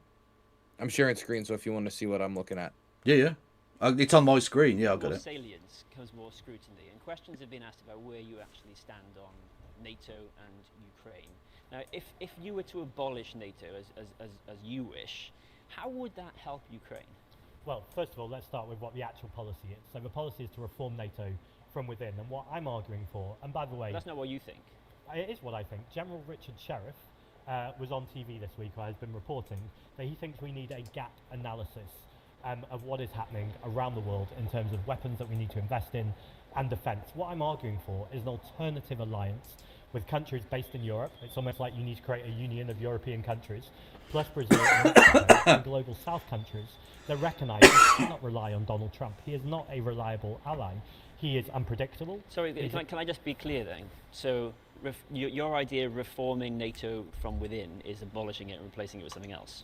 Well, first of all, let's talk about if it's possible to reform NATO from within. I don't think it's possible because the United States, 86% of our arms imports come from the United States. You just said your policy was to reform NATO from within. Now you're saying you don't think it is possible to do it. Which is it? I think we can do more than one thing at once. So you can have step one, and then step two, and step three. So let me outline that for you. Step one, which is what has been trying to happen and clearly is not working, is to work with the United States. But we have a dangerous, unpredictable man who considers Vladimir Putin his friend, but brings Zelensky into the White House and shames him and disgraces him in front of the world. So whilst a few years ago we voted to reform NATO from within, what I'm saying is it's time to look at step two. Step two is to work with our European neighbours to build greater alliances alongside security and defence, alongside those countries, plus Brazil and Mexico, and countries in the global south, to look at how we stop American imperialism and also conversations about China, and indeed Russia too. And in our own country, step three is to look at our own economic sovereignty. So when I listen to this, this sounds like very well intentioned. Like, I do want there to be confrontations for, like, if America says we're going to take Greenland, there should be counteraction so that America knows that they can't just do that. That Americans even would think that if we did that, then I could get my son killed, like getting shot by some Greenlander. No Greenlander never did anything wrong to me. Why would I want that type of counteraction. And so I'm not against that in principle. But America, if they're trapped in the NATO alliance, that's a good thing. If they're trapped inside a commitment to defend the transatlantic alliance, that is a positive thing. And I do worry if completely kicking out the United States and Europe going about it on its own, especially when Europe doesn't have, like, to be blunt, like the ammunition to do that. At this point, like, I don't know. This feels very aspirational. Do you think this is him basically, like, daydreaming about, like, aspirational objectives? Do you think this is something he would actually try to actuate if he became prime minister? Because the Green Party is rising. Yeah, well, the Green Party is undoubtedly rising. I think his chances of becoming prime minister are, like, vanishingly small. You've got to bear in mind, the Green Party had one member of parliament for, 15 years or whatever, and have now, in the most recent election, now got 4. So, like, that's out of 650. So, like, they're not a major political force in terms of parliamentary representation, but they're now, like, in the top 4 for overall vote percentage, and will undoubtedly, I think, gain dozens of seats at the next general election. So they'll become a force, but his chance of becoming prime minister are virtually nil, I would say. So I don't think you need to worry about it directly in terms of the policy. But the thing is, it's obviously how it affects other political parties, because as we talked about with Restore affecting Reform, because they have a right-wing threat to them, the Labour Party have to react to the Green Party because they have a threat from their left, right? And so it's how it affects the Labour Party, or how it affects, well, every other party, because the dynamic changes. It is the old adage about if you're explaining, you're losing, I think, comes into this here, because the policy of we need to reform NATO, but NATO can't be reformed, is a little bit ridiculous, and people will see through that. It's a little bit convoluted and silly to have to explain various steps you're going to take. Either you think NATO is viable in a reformed way, or it isn't. And I will push back on you slightly when you say that defending the transatlantic alliance is in of itself a good thing, because I don't think America does do that. Now, it's not just that Trump definitely doesn't do that, because, of course, like you say, he's threatened to invade Greenland, and Denmark is literally a part of NATO. So not only is he not defending NATO, he's actively attacking NATO allies, which ironically could have triggered Article 5 of NATO, which would force America to declare war on itself for having attacked a NATO country, which is a delicious piece of irony, but that's never going to happen. In fact, the only time it ever has been instituted was on 9/11, where America wasn't attacked by a nation state at all. So if anything goes to show you that NATO is there to protect America and not Europe, I think it would be that. But regardless, the United States, even under previous administrations, has not really been defending Europe. It's been defending its own imperialism. Like Britain, for instance, like, we aren't really a sovereign nation, because overwhelmingly the British public are against America's involvement in Iran, and yet the British government had to cede to American pressure and allow bombs to be placed on planes on British air bases. So literally in Gloucestershire, the Americans essentially rent an air base from us, and they've been loading bunker buster bombs to be used against the Iranian people in Britain. That's something the British public doesn't want. We are beholden to the American government. The American government isn't protecting us, it's subjecting us, if nothing else. So for me, I think having a more Europe-aligned defence strategy, if for nothing else, is to accept the reality that America isn't there to protect us, and that America wouldn't come to our defence if we were attacked. Like, it's what NATO has become is a safety blanket for European leaders to pretend to their nations is going to protect us, and it isn't. And accepting that reality seems like a perfectly reasonable thing to want to do. But that's a more difficult discussion than I think Zach Polanski is willing to have. I think what he's trying to do is halfway house it in order to say to the left, look, NATO's bad, Donald Trump is bad, but also to say, don't worry, we're not actually going to leave NATO, to the more kind of liberal centrist type people that he needs to win over as well. So I think that's ultimately where he's at. But ultimately, he won't become Prime Minister, and the Labour Party are so committed to NATO that it fundamentally doesn't make much difference in the short term anyway.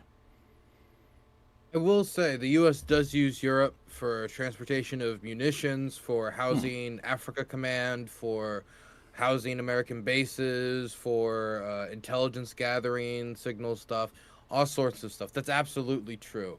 And the idea that when America was attacked, America called upon its European allies to go die in Afghanistan and such, just like our soldiers did. So that's absolutely true.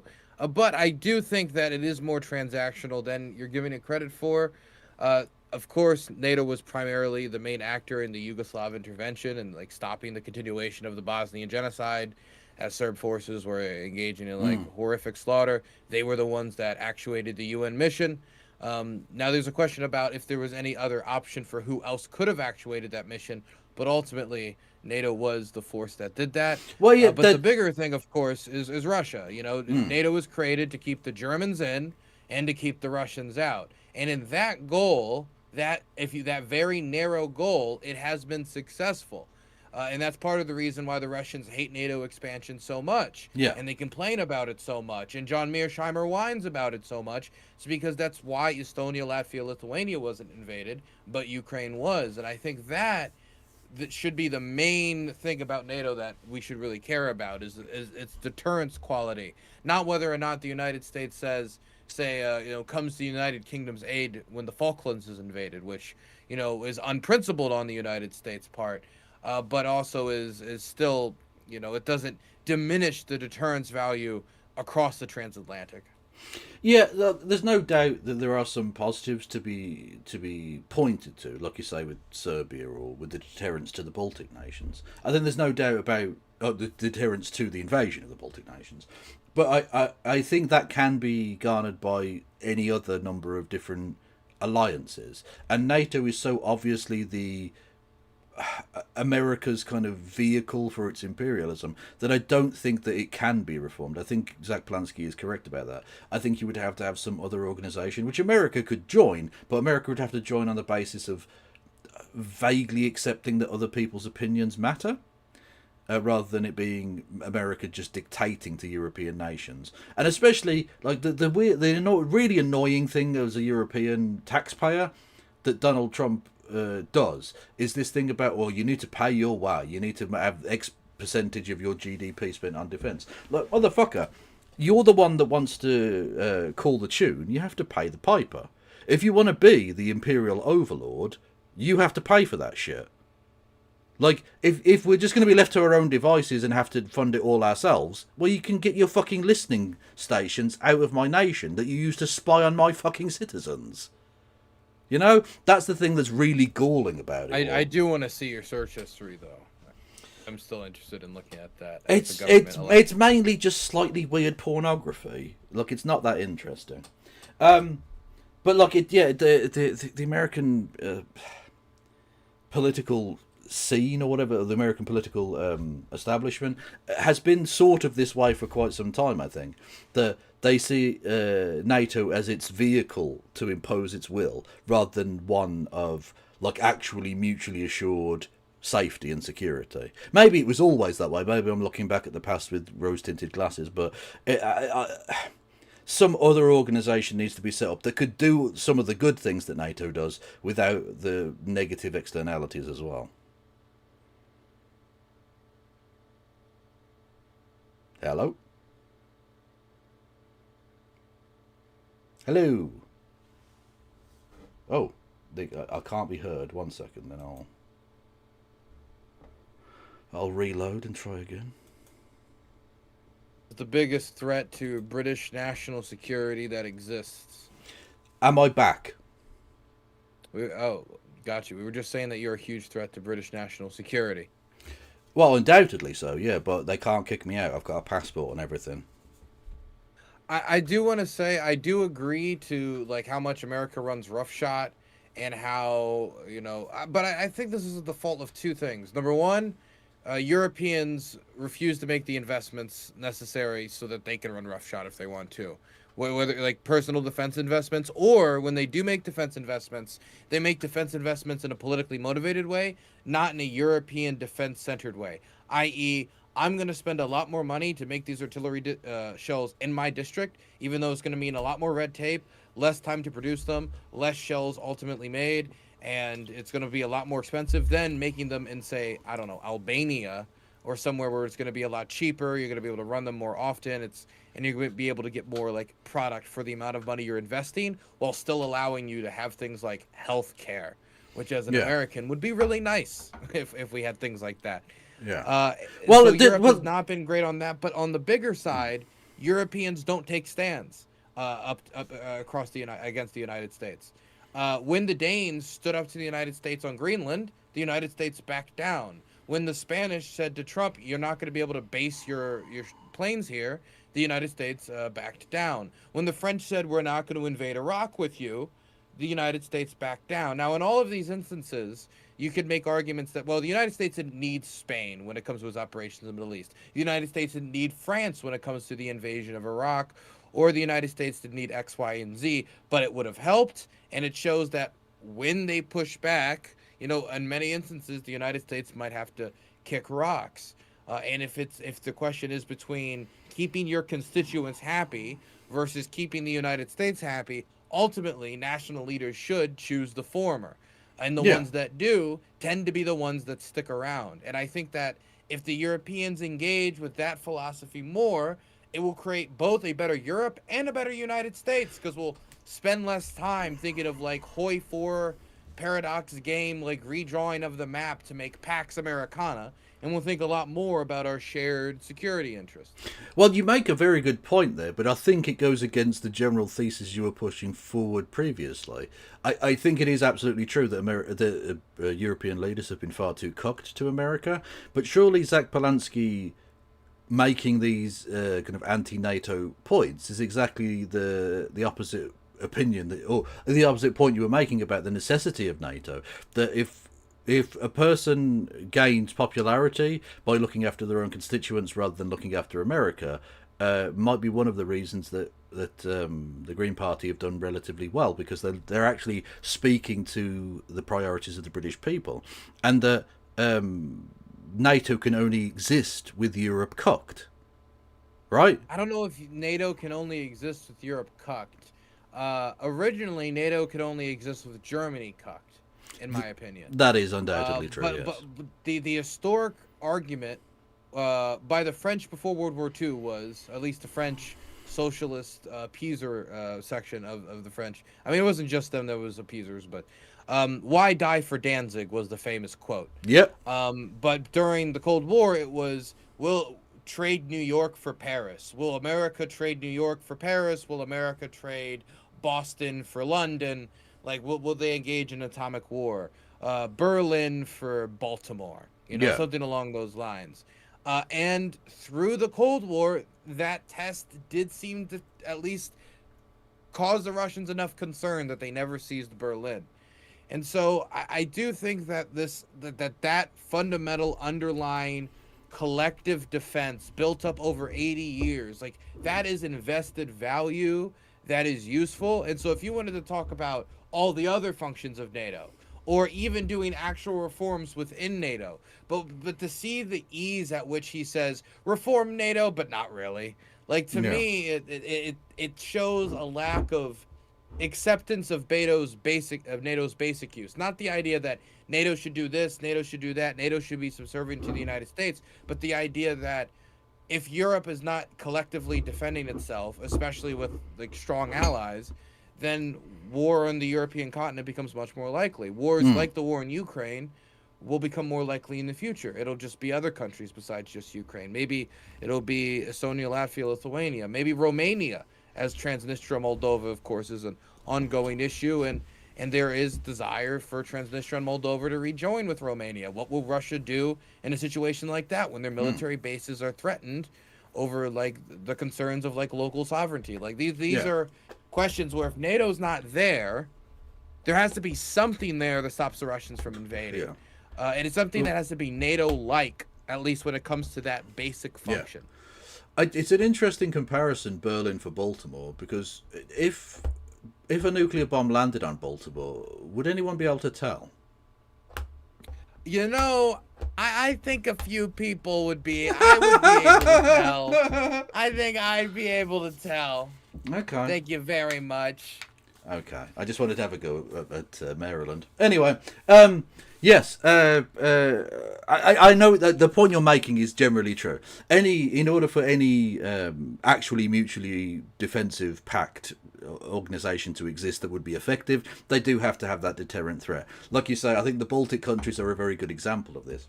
That Latvia, Lithuania, Estonia, previously part of the Russian Empire, which is of course Putin's ultimate goal, as he wants to kind of build the Soviet Union but without communism, I suppose. Or you know, Grand Imperial Russia of old, or whatever particular formation he has in his fucking stupid Russia too cancer-addled mind. Yeah, and of course that would involve the Baltic nations, which, interestingly, a little fact for you, only became a part of the Soviet Union because of a deal that Stalin did with Adolf Hitler. Literally a Nazi deal led to that becoming part of Russia, or part of the Soviet Union. Never mind. Yeah, and the only reason they've not been invaded is because they're part of NATO. Realistically, they couldn't stop Russia, because they're tiny nations. They couldn't stop them not first. on their own. Well, exactly, yeah. Well, even collectively, all three of them together couldn't really do a great deal because they don't amount to that many millions of people. It's just it's a basic numbers game.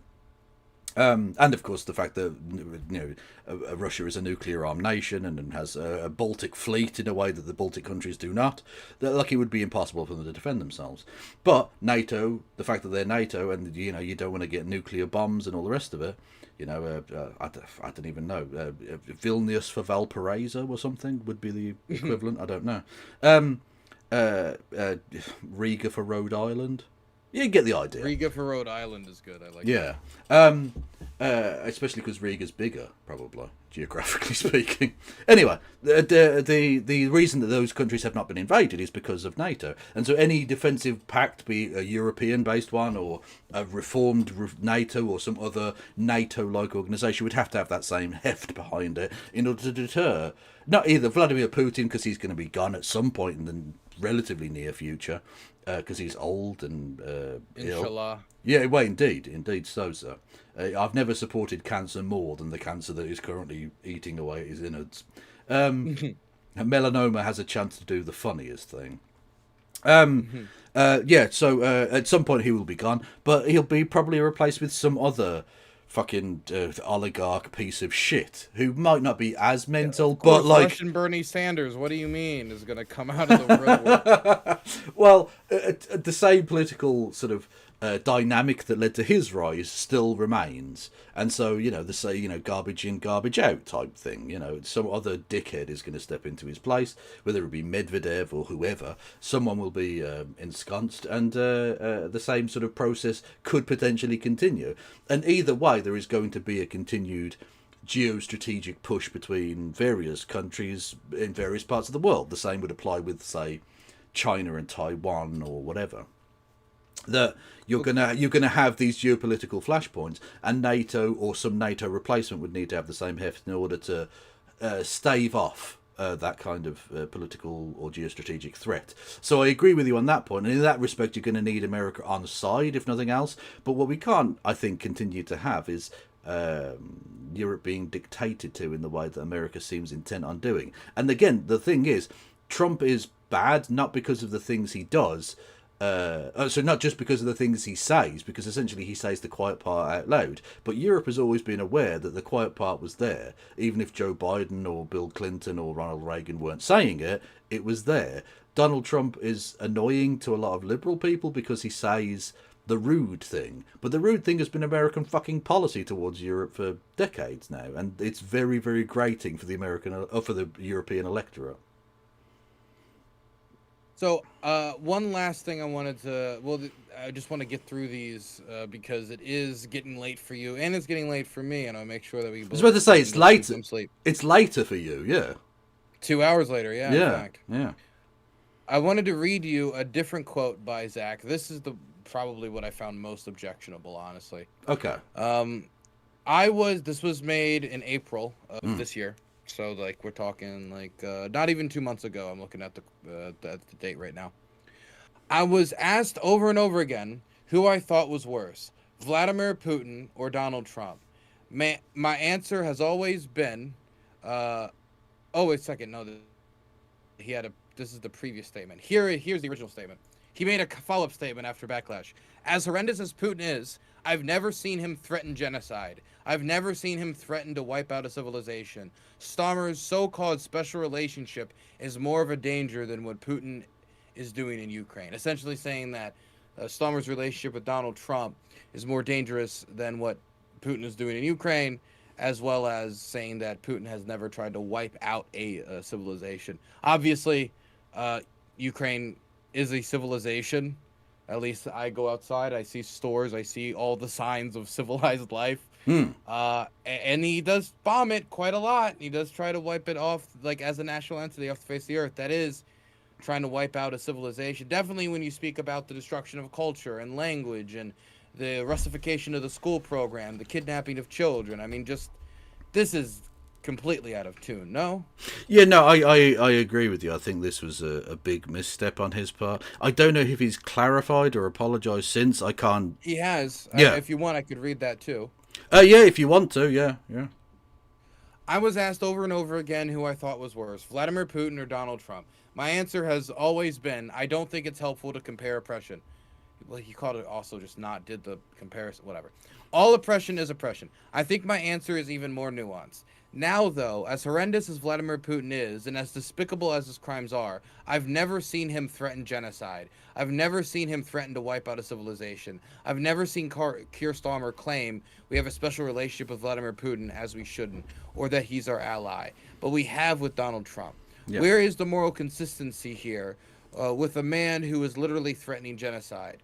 What was Keir Starmer's reaction to that? On the day Trump threatened genocide, Keir Starmer tweeted or posted about Wireless Festival, a music festival in the UK. There was no condemnation whatsoever from Mr. Keir Starmer that I saw anyway about what he was threatening to do with Iran, nor Lebanon or Gaza. I think it's despicable, and so I think at this point it's not that Donald Trump is more of a danger than Vladimir Putin, but I think Keir Starmer's commitments to a so-called special relationship with Donald Trump is more of a danger to the British people than what Vladimir Putin is doing in Ukraine, which also, by the way, is vile and needs to be stopped. But if we want to get into comparisons, I'm actually more concerned at this point about Keir Starmer's relationship with Donald Trump. Yeah, okay, so that's a clarification of sorts, although I still think he's wrong on a number of points. As you point out, Ukraine very much a civilization, rather famously has a very advanced amount of organised agriculture, for instance, one of the staple parts of static civilized entities like cities and towns and villages and such. It's ridiculous that he would say that. I think he's taking kind of left populism a little bit too literally, or a little bit too, like, he's learning somehow some of the wrong lessons of how the right has done populism and applying it to a left-wing analysis, and he's learning as he goes, because he's a relatively new politician, you've got to bear in mind. He's now actually technically a member of the British Parliament at this point, although I'm sure he will be after the next election. But the point is, I think he's made a misstep in this particular regard. Although I think the position he's taking there about moral clarity and stuff is absolutely true. If you look at the way in which British and American politicians have quite rightly condemned the genocide that takes place in eastern Ukraine, but are not doing so with the genocide taking place in Gaza. In fact, Keir Starmer has been actively supportive of and doing fucking drone flights on behalf of Israel from RAF Akrotiri. This is, there's no moral clarity or position there whatsoever. In terms of who is more destabilising for the world, I would argue Donald Trump is more destabilising, especially post-Iran, although, to be fair, those statements that Zach Polanski made were pre the Iran war, but I think that it bears fruit, I suppose, his statement. I think undoubtedly Trump is more destabilising and is a bigger threat more broadly, in the same way that I think probably most American politicians have the potential to be that kind of destabilising force because of the power they have. Most of them use it with some level of competence, I suppose, in a way that Trump does not. Trump has essentially been can- debated into doing a war in Iran by Benjamin Netanyahu, which is pretty bad, you know.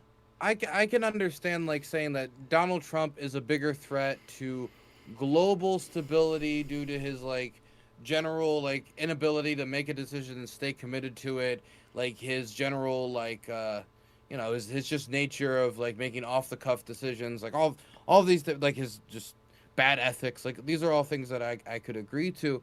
But the United States engages in spying operations in the United Kingdom. I don't know about the United States like engaging in like sabotage operations. I don't know about the United States like hiring like teenagers to go burn down factories or go burn down like storage warehouses, or like, which is something that the Russian government actively does. Not to mention like the Russians are like damaging undersea cables, which, you know, they're not that far Right, but from British waters. It's okay, And so I understand. What my point isn't that America doesn't. My finer point is, in an effort to avoid, because he actively says I don't want to do like oppression Olympics, but then he kind of engages in it anyway when it comes to comparing the Palestinian and Ukrainian struggle, and then he does something like an Olympics of sorts of like who's more dangerous, Putin or Trump, when like the types of threats that they pose are like so vastly different. Well, to be fair, it's hard to compare. To be fair, he was directly asked that, so the fact that he answered the question is refreshing for a British politician, rather than dancing around the issue. He actually answered directly a question he was posed. So I think, like, he didn't raise that apropos of nothing. He was asked. There are some questions that might be better to not answer, like if somebody came up to me and was like, okay, so who's better to beat, the child or the elderly? Those are, like, there's certain questions I don't know if, like, saying, like, the child, they can't fight back. Yeah. Well, Easy.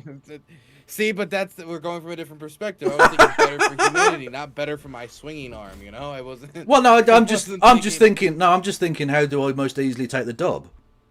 Little child, what's he going to do? I'll knock him the fuck out. Easy. I guess so that depends on the definition of child. Like, if it's like a 16-year-old who's doing like high school football versus like a 97-year-old like Revolutionary War vet, you know. Okay, in that situation, I'll take the older one, and I'll just wait for winter. Winter. A cold you swing at them and they turn into dust, essentially. Yeah, I'll just wait for winter to take care of him. It's fine. A strong gust of wind. Yeah, exactly. Yeah, a cold snap, he's gone. Easy. Wouldn't have to get out of my chair. Anyway, nonsense. Right. I agree with the point you're making. I think a studious sidestepping of a certain question would probably be more politically efficacious. But in terms of honesty, he's at least given his opinion, even if one disagrees with it. What was the point I was going to make broadly? Like the left... Oh, sorry, I don't want to interrupt. No. Go on. Do you think it kind of shows the depths of like at least left activist knowledge when it comes to Ukraine? That so quickly people can say, if this, like, something I see all the time online, and it's not just from him. I think his name's Owen Jones. Yeah. I believe, if you're familiar with him. I see him sometimes say something along the lines of, what, you know, if the Russians did this, and then he immediately describes something that the Russians have, like, I've seen the Russians do, you know? And it's, and I see that type of, where people just, like, they're horrified by what's going on in Gaza, and that's their focus. And so when they go and they try to explain that horror, they try to use other conflicts or other suffering or the actions of other states to try to prop it up. I mean, we all do that to some extent. For example, when I compare what happened in Kherson to the snipers of Sarajevo. But it's really bad when you do it with, like, no knowledge and say things I guess that's more my problem, because I don't know if it's just the spaces that he's coming from. I don't know if it's the fault of those who have failed to get the right information to him. I don't know if it's his advisors. I don't know. I don't necessarily think he, in terms of Zach Polanski, I don't think his foreign policy chops are particularly great. I will say that that's certainly something he needs to get better at. I think get a more get a team around him of advisors that do understand things a bit better. In terms of, I mean, I don't know the exact quote you're mentioning from Owen Jones, but what I will say, I think, is, and I've made the comparison between Russia and Palestine, Ukraine and Palestine, not because of wanted to do with Russian Olympics, but specifically to point out the hypocrisy of Western politicians. Western politicians are, quite rightly, would come forward and describe actions that Russia take, like the day after they've taken them, as war crimes or as genocidal or as murderous and vile and illegal under international law, etc., etc. But when the Israeli government do demonstrably worse things in many cases, they're obfuscatory and say, well, we'll wait and see, you know, the International Criminal Court will have to investigate and blah, blah, blah. They don't wait for that investigation when it comes to Russia. And that, pointing out that hypocrisy, I think, is a perfectly worthwhile thing to do, because you're not saying that one set of lives is worth more than any other, or that one situation is necessarily worse than any other. It's to point out the politically interesting difference between the way in which political actors operate in regards to those two situations, which shows their hypocrisy and the fact that they're cooked in one situation and not in the other. I think that's fair, and I've seen Mehdi Hassan do something closer to that, where he's like, you know, immediately after this war crime you said X, but after this war crime you said... So that I see, but that's because you're like referencing direct war crimes. You're referencing why do you quote here when you didn't quote here. So you have to have some knowledge about said war crimes in order to call that out.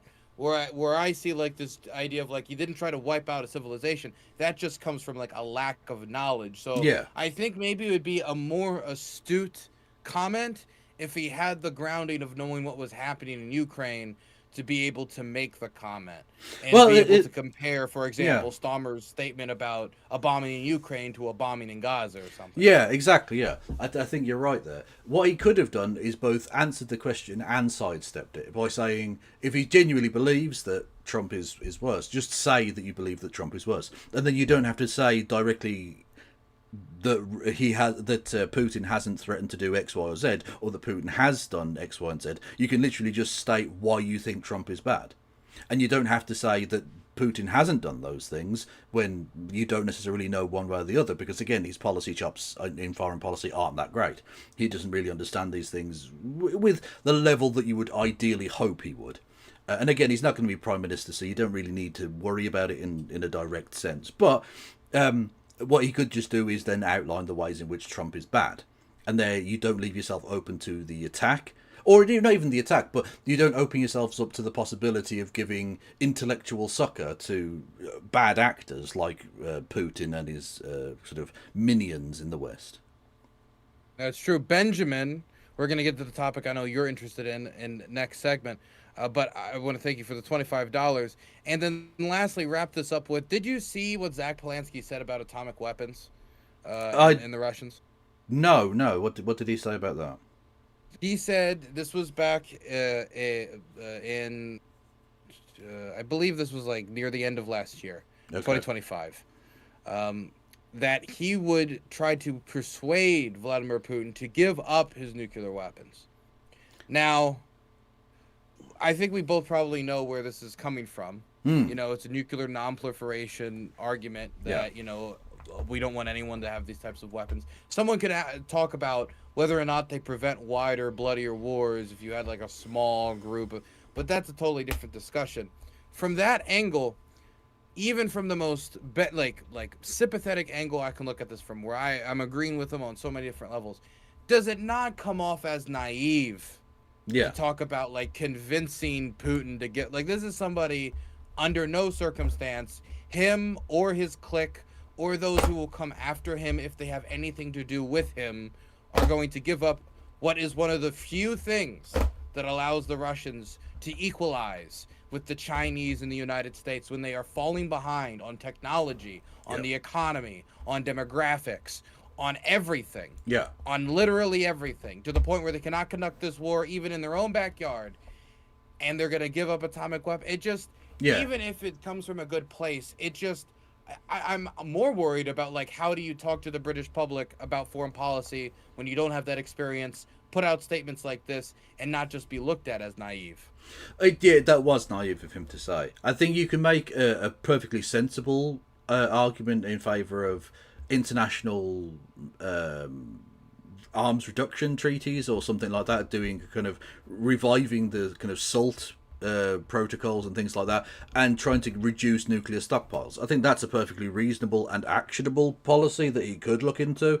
But yeah, just saying I want to try and persuade Vladimir Putin, that's obviously not going to happen, and he is fantastically naive. Again, I think in terms of foreign policy, he needs to get better, and in the short term, sort of stop talking about it so much, because you say things that are, even if they're, like you say, well-intentioned, can be used as weapons against you. So maybe sort of chill out on that sort of topic for a while. He's very good on doing like economic populism. Stick to that. That's a winning strategy for you. Get better advisors first and foremost around you on this basis. And again, you've got to bear in mind the Green Party was a minor party 12 months ago. It did not have that many members. It's now the second largest membership of any political party in the UK, and is a growing force in terms of electoral politics as well. And so having good, seasoned advisors. Well, yeah, exactly. Well, not just that though, but of course, people who are experts in a field aren't necessarily going to waste their time advising tiny minor parties, whereas now they're a larger political party. I think people who are experts in these fields, who are well versed in these topics, are more likely to come on board with your political project and advise you in a way that Are you offering me a job? Well, if you want me to get you in touch with Zach Blansky, literally my co-host, No Justice MTG, was interviewed on his podcast, so we've got connections. I can get you in touch if you need to. Look at that. But either way. He needs to get better advisors around him and more experienced advisors, both in terms of the actual policy, but also in terms of communication as well, because his communication in economics is very good, his communication in other areas is not so great, and so he needs to be able to advance his political messaging on a number of areas, and until he does that, it's best to try and avoid some of these pitfalls if you can. By the way, you can stick to stuff like attacking Donald Trump, because that's a winner and there is plenty to attack there, whereas doing kind of weird comparisons with Putin or Ukraine is probably best avoided. That's true. I want to ask you one last thing before I let you go, because I was wondering this, because would you describe yourself as an anarchist? No, I wouldn't. I mean, I have sympathies in anarchist directions, because I do despise the nation state as a concept. I think nations exist and countries exist, and that's absolutely fine, and has always been the case. Civilization naturally leads to coalitions of different peoples in nations, but nation states with absolute defined borders I don't particularly like. The problem I have, of course, is the idea that one can get rid of a state completely, I think is impossible. At best, I might describe myself as a minarchist, i.e. the idea of having a relatively small guiding state that allows people the autonomy to decide within their own communities. Seems perfectly possible, albeit not necessarily very plausible in the future. It's not I'm a socialist who doesn't believe that we can achieve socialism in my lifetime, which is pessimistic but true. That's just absolutely fucking true. And I think the same is true with any kind of reform of the nation state in this regard as well. But no, in terms of anarchism, I don't see it as actionable, really. Well, I wanted to ask you then, as somebody on the left, or once minimal government influence on people's lives, leave people alone. Well, once again, look, fuck off left. I think it was a correct identification. Yeah. But I wanted to ask you about the draft, because while people won't want to engage with me on this directly, sometimes I'll see some reflection about, for example, the Ukrainians' draft system. Yeah. And I'm critical of the Tetsika and how they believe and how they behave. They tried to pick me up. They tried to draft me one time. There's tons of videos, there's tons of commentary that I could make about this.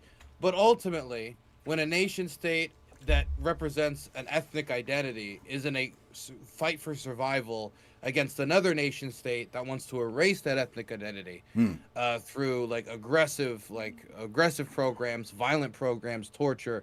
And we've seen the brutal reality of that. We've seen the human safari, that sometimes the state basically saying your social contract has to be fulfilled on both ends, where you have to defend the state in wars of survival, not wars of conquest, not wars of domino theory, not wars of halfway across the globe, but wars of survival in your own backyard. And I think the Ukrainians are in that situation. Yeah. But then again, I've interviewed draft dodgers. I've interviewed people who have fled abusive military situations. And when I listen to their testimony, it's very hard for me to blame them for the decisions that they made because of, you know, their dodging for the 155. And I reported on those stories like a year before the scandals in these military units like got out there. But when I look across it all, I understand that, like, if you want a community to survive, you have to get some barrier between you and the men, women, and children that make up society if you want that society to survive. And it's put me in this very difficult position where I'm generally, I would say, libertarian leaning when it comes to government and management of people's lives, and like how much the government should be in your bedroom, how much the government should be telling you what jobs to do, XYZ. But when it comes to national survival, it's like an all hands on deck situation. Like, if this was a civil war, I probably would have put down the Baltimore draft riots if necessary. Yeah, no, I'm with you on that point, I think. And I've taken some heat from people on the left for my support of the necessity of draft. Now, it does have to be done in a more equal way than I think it's ever been done, especially as you mentioned the American Civil War there, where of course you had commutation fees, which meant if you were rich, you could just pay your way out of the draft. That isn't tolerable. If it's going to be done, it has to be done fairly across all of society. But if it is done in that way, I think there are situations where, like you say, it's a matter of survival. Because the Russian government were not going in there to take over and keep Ukrainian society as it was, but just under Russian auspices, which would be bad enough in of itself. But they weren't going to do that. They were going to try and erase Ukrainianness. And, of course, in the way that the Soviet Union did with various other ethnic groups over the course of time in terms of displacements and all sorts. And of course Britain has done this in terms of genocide. Like lots of countries, imperialism in general is one to erase difference because it doesn't suit the imperial core. And so when you're in that situation, when you're in a situation of war and survival war, like you say, it's not about doing aggressive warfare. Like I disagree with drafting people to send them to like Iraq or something like that. Or indeed Vietnam, as the case happened. But Ukraine, there is such a people as the Ukrainian people. There obviously are differences and all kinds of different things. It has a very interesting and rich history. But there is such a thing as the Ukrainian people, and when they were threatened with, to some extent, annihilation, I think it's fine for the government to step in and say that, you know, like you say, a social contract works on both ends. That the Ukrainian government to some extent serves you and you have to serve it. Now that's the reason I dislike nation states, because it's a matter of serving like this idea of a state rather than, from my perspective, it's serving people. I think you do it to defend people rather than to defend a state. Defending a state I have no interest in ever fucking doing. Going to fight and die for the British state on the Somme was a disgrace. Fighting to try and defend yourself from being invaded by the Nazis, less so. And I think that's the way in which I would view the way in which Ukraine has done its thing. Again, the way in which it's been done has been pretty disgusting. We've seen, like, essentially what amount to kidnappings of people to be drafted into the Ukrainian war effort. But ultimately, that sort of had to be done on the basis that the Russian army were there. What do you do? Just capitulate and allow fascism to rule? I don't think that's a tolerable situation either. So it's a matter of a lesser evil. And it is an evil. Be under no illusion, when you're drafted forcibly against your will to fight, that is an evil thing. It is far lesser than seeing that same person's family destroyed and that person's ethnic history erased on the basis of, in some cases, cowardice, some cases, perfectly legitimate anti-war sentiment, whatever. But ultimately, people do have to fight in order for freedom to be, to use the American phrase, the tree of liberty needs to be watered with the blood of patriots and tyrants. And this is absolutely true. There's no denying that the validity of that statement.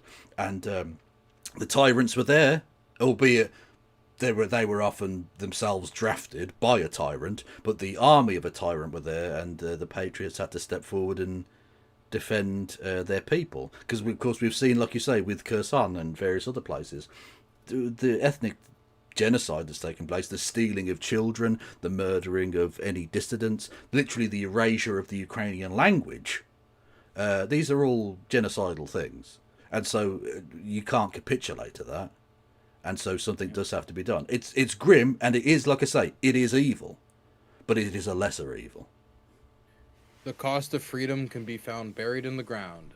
Thanks Literally, so much for coming on today, man. I really appreciate it. I know it's super late, and we would scheduling this and rescheduling this over and over and over again. But I always want to check up with you every 6 months to a year or so, because it's good to have your voice in my ear. It's good to get a on-the-ground perspective of what happens in the bubble that is British politics. And I always enjoyed you on Hippy Dippy, and since you're not on Hippy Dippy anymore, we don't have as many reasons to interact, so we got to create reasons. And so this was a good reason. Well, thank you very much. Yeah, it's been a hot minute, but I've enjoyed it enormously. And we'll check back in another time. Stay safe, man. You're doing God's work. Thank you very much. You have a good one, man. Bye bye. Talk to you later. Bye bye.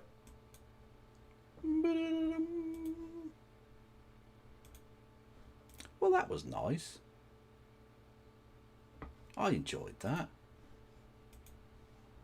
Thank you to everyone. Go and follow Dylan Burns. Even if you don't necessarily enjoy all of the politics, he's a good dude doing, I think, really solid work in terms of journalism in Ukraine. A good lad. A good lad. And the Hippy Dippies were fun as well. For those who don't know, if you weren't around a few years ago, there was a thing called the Hippy Dippy, which was a weekly round table of people from left and right and centre and blah, blah, blah, blah, blah. And we'd debate things, and it was a fucking shit show. I enjoyed it enormously. But they don't do it anymore, because once the Ukraine war kicked off, Dylan went and does journalism in Ukraine now, which is fucking amazing. Anyway.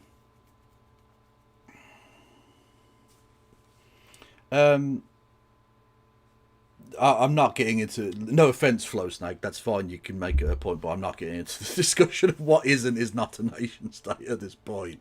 I am going to bed. Actually, no, I'm not. I'm going to watch football and then go to bed. But, I will be back tomorrow. Now, I did previously say yesterday that I was on Normal Island tomorrow. I am not, actually. I got the wrong Wednesday. I'm on next week.